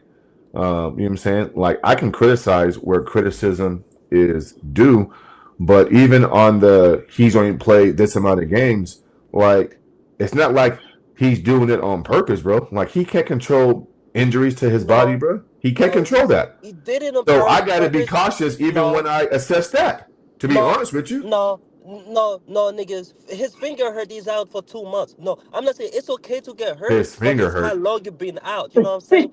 The Spurs medical Come Yeah, you team, on, all just bro. right? talking, bro. The You just Spurs, talking. Come on, the bro. Spurs, no, the Spurs medical team tell He said that insiders nigga that he was finger good hurt. to He out for go, 2 months, but bro. he That's went some and tell cold his shit, doctor, bro. That's a low blow. the Spurs medical team had him Uh good to go to play, and then he went in contact whatever You reading his this shit medical. off a teleprompter, nigga. No, huh. I don't That trust a Joe, nigga. that I Joe don't trust that Biden nigga, bro. shit. This nigga a politician, bro. Them LeBron James fans be straight politicians, Yeah. bro. Right. Hey, you forget what you Mass, say while you you reading the know that, teleprompter. Mass, you be cooking, Giannis, you be cooking, AD, you call him Mr. Glass. No, keep the same energy for Kawhi. What? Keep it, He wants you to cook Kawhi, huh? I want you to cook Yeah, he him wants you to to cook the him. I max. already How cooked Kawhi, so how you play Kawhi is an 3 games? unbelievable player. His I mentality. I can't. question the nigga mentality. That's all I'm saying. Yeah, I just criticized him a couple of minutes ago before you came on. I criticized him a little bit. Yeah, Yeah, we ain't criticize him, nobody getting but no I'm not. pass, nigga. I don't give a fuck who you is. Shit. LeBron James 40 playing over 65 games. This nigga is is like how old he is actually. How many games? He's ever averaged 20 points in a regular season. How many time he averaged that? Put it up, because he always hurt. And then when playoff time come, now he's a What? demon. Now he can cook everybody because he's well rested. You know what I'm saying? It's like Oh yeah, me. he sound like Chicken now, bro. Come on, bro. Yeah. He using I'm other No, telling you, talking points and bring all that kind no, shit of on, Come shit. up bring with that your shit off the own thing. screen, bro. Come up with your no. own talking points, bro. Stop going to people's channel and taking somebody else's talking points, though. No, I've been watching you guys since I was like 15. You know what I'm saying? I've been doing. I 15, nigga. That's 8 years ago, Lise. I was on this bitch yeah. Yeah, 8 years my ago. channel wasn't even Well, up by well, then, my nigga. That well. nigga Maybe capping let like a maybe Lying motherfucker. ass. Hey, My nigga, I channel, feel like my you channel my didn't even son, exist. then, nigga. You want an yo autograph or Man, something, yo nigga? you was yo 15 Mr. Man, years old, nigga? Come Mr. Man. on, bro. You mean I've before been COVID? around. I've been around before Yeah. a lot of That nigga people. I'm was telling sneaking you. on the internet. You ain't even supposed I'm, to have no channel. They don't even let you have a channel unless you're 16, bro. that's Years what I'm saying. ago. I've been Nah. watching And that nigga everybody. been watching you since George Bush was in office, nigga. Since George You ain't been Bush, them I'm watching trade me, nigga. centers. I ain't That been nigga even watched them on the trade tablet. centers go down. He was like, let me go to BJ channel and see if he doing coverage on the trade.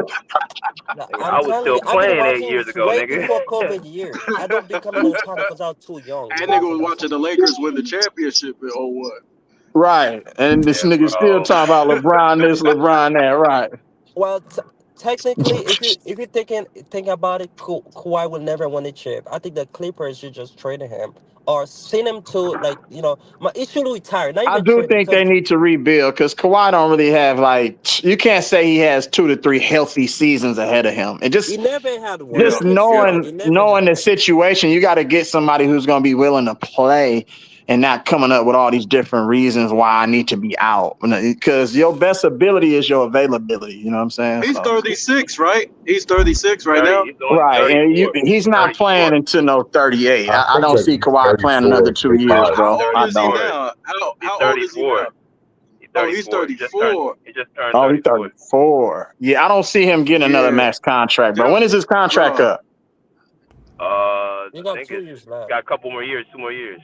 Yeah, 2 Yeah, years. I don't think He got another team is not degenerative going to take knees. that gamble, bro. If you're smart, you're just not going to take that gamble. I'll sign him to like maybe like a 1 or 2 year deal tops, probably worth like 60 some million maybe, but I can't give you over 100 and some million. You don't get any more of those type of contracts, bro. I think if Kawhi gets moved, that's the beginning of the end. If he gets moved, because Well, he Oh, like I The don't see Clippers any got to other team. rebuild the right way, bro. They not doing it organically, and Yeah, once they start doing it organically, then they'll win. They'll start winning.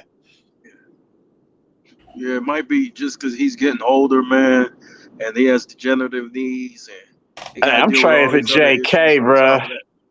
You gotta go get Who? JK, young player who want to play every game, who want the ball. Jonathan Kuminga. You got to get out that situation and go to state because they're tearing him like they're turning him into somebody I don't even recognize, bro. Mm, so you Telling think you, you can Kaminga build go around up? a young player like that, bro. I'm telling you, JK got all the intangibles and the potential to be great, bro, and he got the mindset. So I could work with that all day. Yeah, yeah, yeah. It's tough. The Clippers got. I would go one more year. I would at least let them finish this year out, man. I like Ty Lue as a person, as a player, but I would fire Ty Lue. Uh, I would fire him right now, and First that and way foremost. you got to make a decision right now before becomes too late. You can't let this shit. Y'all at 13. That's dead last. Let We me get talking about Dom up here. That's not dead now, last. but we talking about right now, nigga. It's 310, nigga, where I'm at, nigga, in Cali, nigga. We gotta fire that nigga right now. Yeah. That What's shit up? He What's good? it should blink across your ticker, nigga, on TV. What's good, Dom? he got What's to good, go. Dom? What's good? What's good, bro? Yeah, we gotta Salute, let him bro. go. What's good? Salute, y'all. Leezy, what up, baby? Nah, we do. What's We gotta let good? that nigga go. We do gotta let him go, bro. Boy, gotta get up out of here, man. We can't have that nigga out here no more, man. He fucking up everything, man. He is. I agree. Harden made a statement. He was like, yo, the lineup to like inconsistent. I Yeah. agree with him. I don't like Nico and them niggas. Them niggas belong at the back of the bench. I don't even know why that old ass nigga getting minutes, bro. He pissing me off giving this nigga minutes. For real, bro. That's old nigga. That nigga look horrible, bro. I think we. I personally think we need to start CP, even though he's old.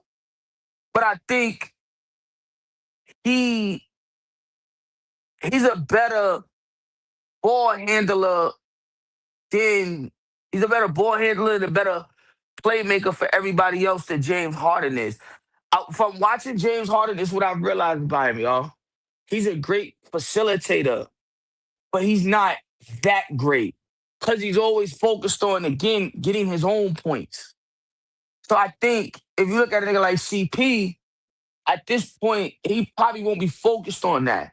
I think James Harden is just wearing too many hats. Like, if you look at these games, he's wearing too many hats, bro. He's scoring, setting niggas up. Like, then you got to keep scoring because you got a bunch of niggas around him that can't really score like that. So I think that's what it is. Ultimately, that's probably burning him out like that. This nigga's just taking on way too much responsibility, bro. Like, too much. But yeah, bro, all them niggas got to get fired. Frank, they all got to go, bro. Which I highly doubt it. But I think um at some point, if we keep losing, I think Teron Lue gets fired. I think so. But see, when you fire him, who do you want to replace him with? Oh, y'all That's should the have fired thing. him last year. Y'all should have fired him last year. Well, here's the thing: you couldn't because you got to remember, this is who really need to get fired. Let's cut to the chase. Frank needs to get fired, straight up. That's for real.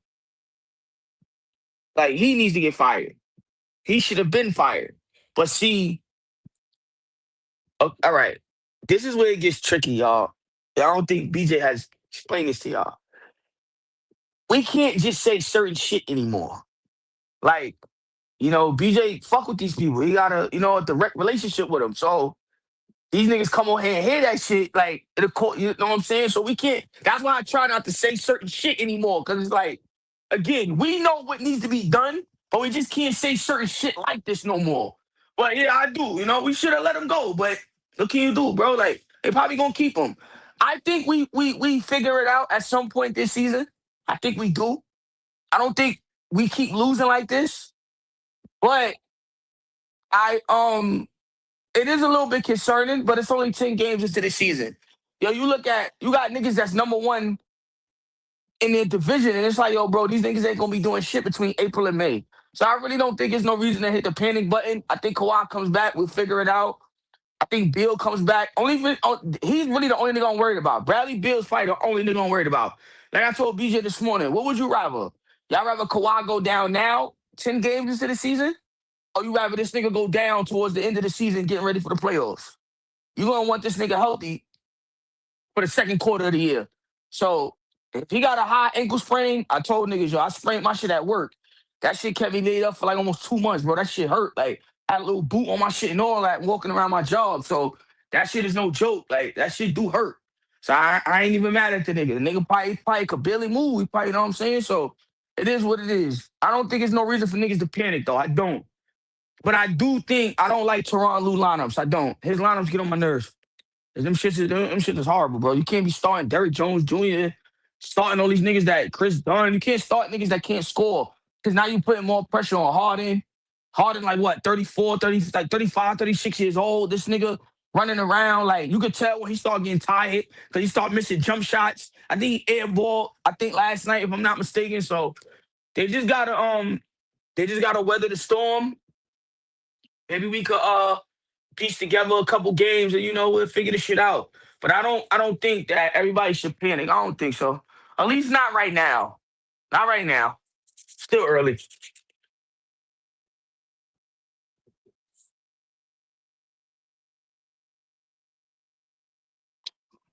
I mean, it's early, but you niggas in last place, though, my nigga. Yeah, but you gotta remember though, it's only at least it's only 10 games, bro. Like, you got 72 more to go, bro. Like, you good. Like, these niggas got mad NBA to be played, bro. You know what I'm saying? So Again, it How is many of that alarming. 72 is you're gonna have Kawhi Leonard though? That's the problem. You ain't winning shit without Kawhi, bro. And I this think team you'll ain't have built the him. same as last year when they weathered the storm without Kawhi Leonard. I think you'll have him out of 72. I'm gonna dive off a cliff here, bro. This shit might make y'all laugh a little bit. I think I'm for real, I'm bro. Like, prepared to listen, laugh. I'm listening. I'm gonna dive off a fucking cliff here, bro. I think you'll have him probably for 60 to 65 of those games. Oh At my least, goodness. That means he gotta play listen. tomorrow then, nigga. Here's the Yeah, thing. that's not You know happening, what? You know bro. what? All right. You know what? I take it back. I say maybe 50 to 55 of them games. I You think gotta so. come down. I'm taking Hell the no. under. Hell no. He not going under 40. we I going doubt he under. goes under 40. Here's the thing. You can't load, Kawhi is part of the 30-30 club, nigga. Stop it. Yeah, nigga, we you got to play can't the load prices manage right him on too this one. much, bro. You can't load manage that nigga that much. Like, you just can't, bro. You can, but I think at this point, it's not gonna do the organization and it's not gonna do him no justice. Cause you want this nigga to be able to go deep into the trenches in April. Like, you're gonna need this shit. So you have to get him to get his sea legs, bro. I think right now, unfortunately, he fucked this shit up. I think I was watching that game too. He fucked this shit up. But it kind of came out the blue, and it was like, oh, he sprained his ankle. That came out the blue. I didn't see that happening. But yeah, I think they'll have him probably for like 50 to 50 something this year. Maybe 50, 54. I'd say that. I don't think it's gonna go no lower than that. I don't. I think he's probably out maybe a week tops. And then he'll be back, probably reevaluated. Because I think Lou was like that. It's not really that big of a concern. As long as you hear it's not that big of a concern, you should be fine, bro. Like, Nigga, you should Ty be Lue good. say everything ain't that big of a concern. Yeah, but there gotta be a cause for concern, at least a little bit of concern, because when you look Mhm. at like what Ty Lue's statements, he didn't want to disclose the injury, right? The nigga So got a it's still, fucking ankle sprain. Yeah, go ahead. yeah, My but bad. Go ahead, bro. he didn't disclose what type of ankle sprain. The reporter asked him, "Hey, what type you got? What type does he have?" And he just laughed. He didn't disclose how long. Hey, what we looking at here? What's the timetable? They didn't put no. It's Right. indefinite, so it's kind of like how many Why didn't he games? just say, oh, he just tweaked it. He just missed a couple games. That's it. That's all you Yeah, gotta that's what say. I'm saying. If they weren't planning on doing the load man, I think they plan on stretching it out and load managing them throughout the these next stretch of games. You think so? Yeah, because why would he say that? He would just disclose what he's dealing with. It's just an ankle injury. It's nothing. It's not like an ACL to where you know what I mean. You kind of don't. You know, it's an ankle injury, though. Like just let the people know what he's dealing with. It ain't no big deal. But that's the only thing that I would say about the situation. All right, yo, BJ, you ever heard of this shit called a player's choice circle? Nah. As Clipper fans, are y'all just tired of Kawhi name keep coming up, bro? Like, wouldn't y'all be so happy if you didn't have to hear anything about Kawhi Leonard, bro? I mean, yeah, niggas tired of hearing that shit, but what can you do? Y'all niggas What can need you to do, lobby bro? to get that nigga traded or something, bro. I just like this shit Nah, is a you can't dark trade him, cloud bro. over your You gotta organization, bro. remember, you trade him, you gotta understand, you trade Kawhi, now you pushing your franchise back at least 10 to 15 years, you trade this nigga, bro. Like, you Well, can't, shit, like, you you just already been pushed back, nigga. You in last place. That's a pushback. that's fine, but yo, you can't, bro. Like, is listen, I get niggas would lobby for it, but you just can't, bro. You put too much in him. It's too much into this nigga at this point, bro. You might as well ride this shit out, and you have no choice. Ride it Yeah, out. Fuck it then. but Well, how many more on the years flip you want to be a disgruntled fan, bro? Here's the on the flip thing. side though, Go ahead. don't you want to like? It's like putting work into a car, right? Yeah. Like you might want to just get a brand new car if you gotta put.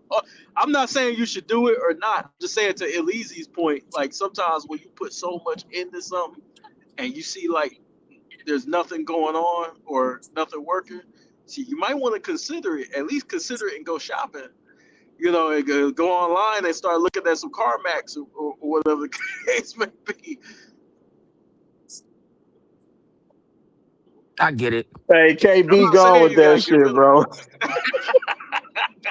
Hey, hey, This nigga said CarMax. Come on, hey, bro. If you go to you got CarMax and this get a car, car. nigga, you're gonna have high mileage on your shit, bro. Hey, you know it's like a car, right? You fixing the water pump. You You're just fixing the replaced water, all the everything, tires. right? You replaced the timing belt, all that shit, right? And it's And the always niggas, and something. something's still wrong with your shit. Your check engine light is still on, nigga. And I done changed the engine and all.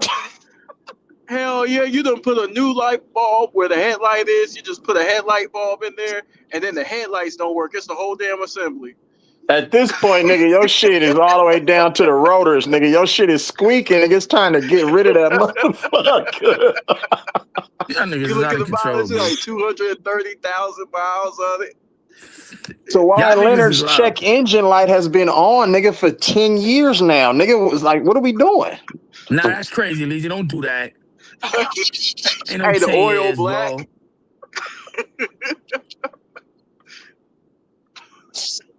I'm just kidding, Obviously, y'all. the I know nigga feel them good, Kawhi bro. fans Like, gonna be mad at me. I'm just kidding, bro. I'm just playing, man. Yeah, Hey, we just joking, bro. I'm just But real trolling talk, y'all, that man. nigga check engine light been on for 10 years. this nigga stupid. I Oh, said, shit. I know there's some niggas with braids on. You're mad as fuck right now.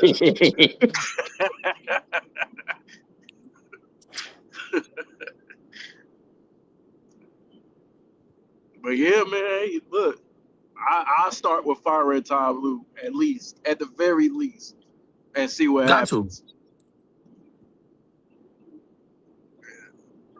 We're gonna shop around James Harden and see what we can get. You ain't getting shit for Yeah, James you might Harden. want to shop around James Harden, bro. It's some Hey, teams you'd be out there that's surprised. not really playing for shit that you might be able to wiggle, get some players like Isaiah Collier. Yep. Utah has way too many point guards, bro. Way too many. They got Keontae George, Walter Clayton Jr., and Yep. Isaiah Collier. Oh, I'm easily gonna trade. Just trade somebody for one of them. I know they're trying to come up off of one of them players because they don't want to pay them. Utah not gonna pay all them players, bro. I'm telling you. Mm, Yeah. you might be And right. then go over there and to Charlotte. They got hella motherfucking players that play on their team, nigga. I would try to go get a Trey Mann. Trey Mann, I know you used to have Terrence Mann, but Trey Mann is a bucket over there. That should solidify your bench. So you get a Yeah. starting point guard in Isaiah Collier. Get some young You get pieces. Trey Mann, nigga, who can give you motherfucking 20 if you wanted to start him or bring him off the bench, nigga. You got options now, bro. You gotta y'all have to KYP, bro. I think these teams scouting and player development is trash. They really don't know who they be having in their back pocket. They don't know what players are really good. It's just crazy, bro. Except They for the just be Lakers. grabbing household names and think that, oh, we finna win a championship. I got John Collins and Bradley Beal. Hell yeah. Like, what? It don't Yo, work look, let like me that, tell you bro. something. The nigga Teron Lue just said, stay with us. It's not about how you end, it's how you finish. No, it's how you finish. Nigga, we gonna see, nigga, Drake voice. We gonna see, nigga. Nah, I ain't Right. with The you. I ain't gonna hold Miami you. Heat got hella niggas over Hey, Nikola he ain't gonna be Jovic, there to all them see the end, motherfuckers. nigga. Jaime Jaquez. You can go get Drew Smith Drew Yeah, Smith would be Miami, those my perfect for niggas, the but I love Clippers. Miami. Drew Miami is Smith would be fixing perfect niggas for the right now. Clippers. Guard out of Missouri. He a baller. And his defense, he like Chris Dunn on defense, but his offense a little better. Hey, That nigga Chris Dunn, that call up the nigga be getting Blazers cooked. and see. Call up the Blazers. See, hey, how much is Drew Holiday going for again? How much is Drew going? What's up Yo, with Scoot Henderson? What y'all doing with that'd be Yeah. a Scoot? good Because y'all got trade. Dame back. What y'all trying to do? True Holiday Yeah. would be a What y'all good trying trade. to I ain't do, gonna yo? hold you. Call me back, please. Call me back Hey, ASAP, right now. hey, try not to sound desperate over there, motherfucker.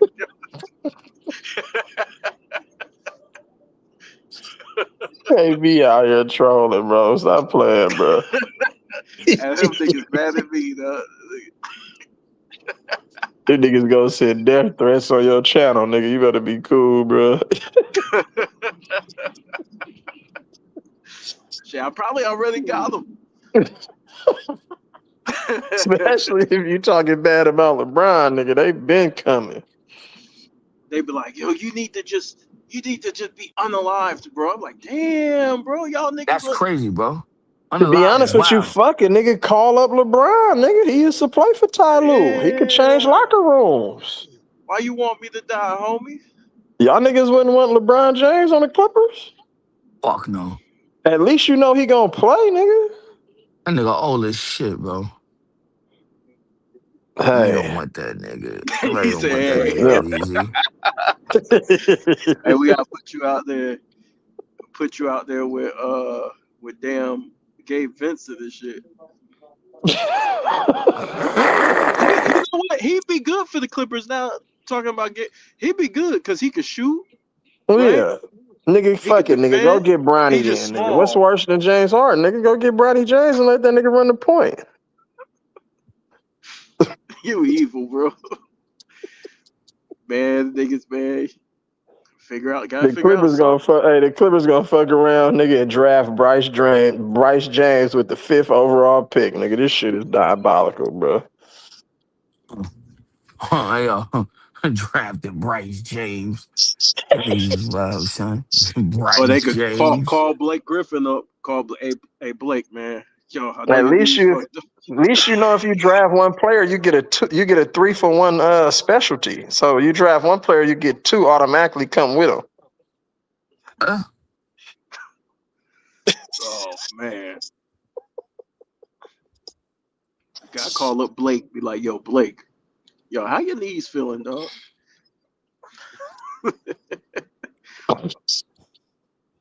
Call out Blake Griffin. Shit, Dirk Nowitzki looked like he done leaned out. Maybe you want to see if you can bring him out of retirement. Yeah, man. Hey, yo, can you still jump over a Kia? Hey, call that nigga.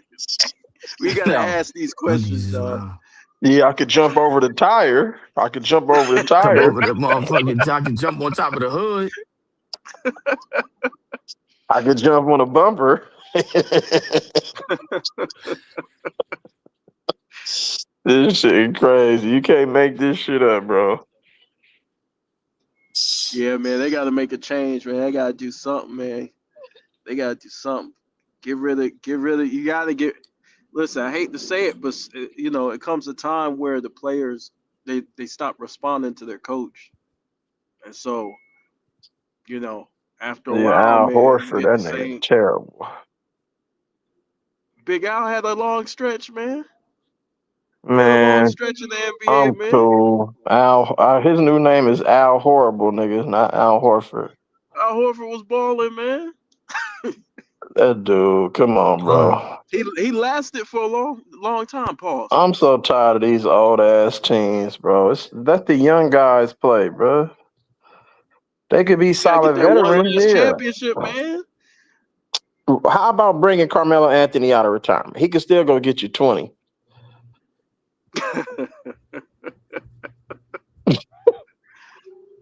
That one last championship, man. Gotta get it. Right.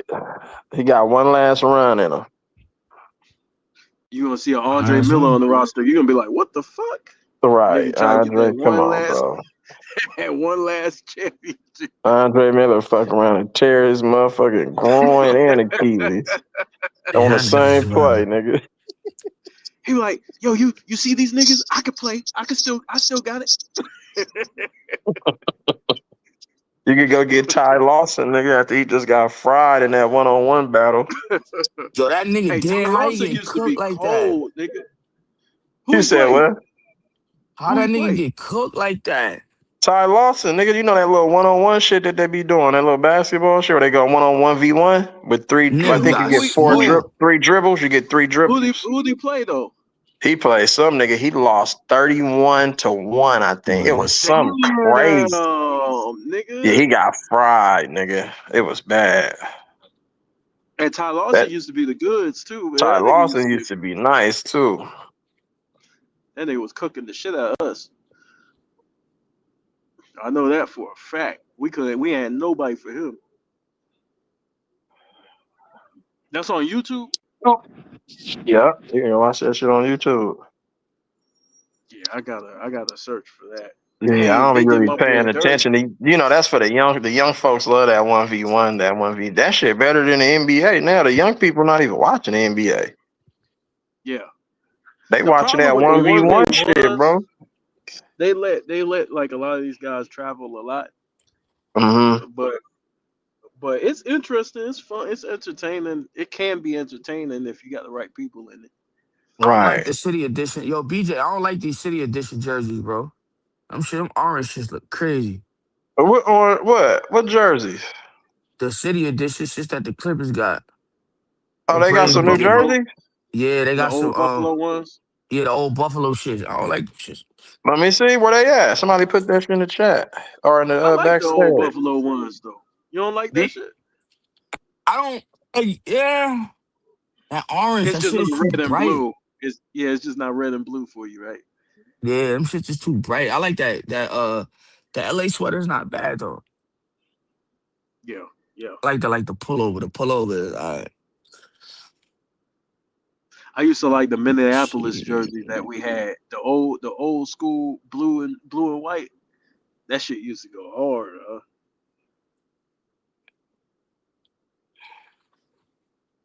But at least he dropped out. Let me see. Let Dang, me clear. got him. Yeah, man. But yeah, they got to do something, man. They got to do something. What the hell is this supposed to be?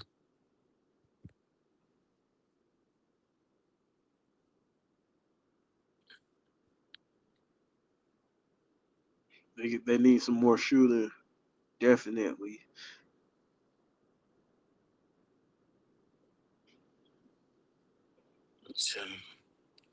I know they paying a lot of money for that damn roster though.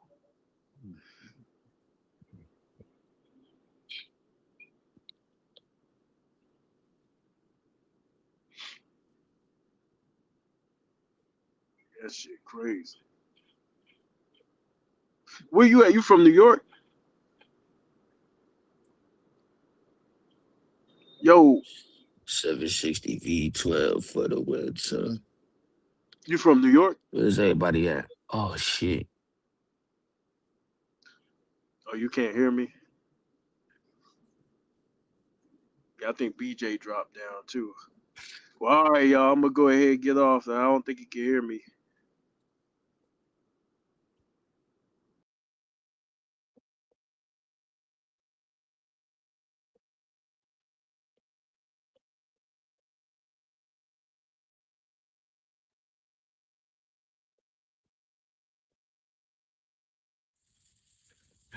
Shit, Bo.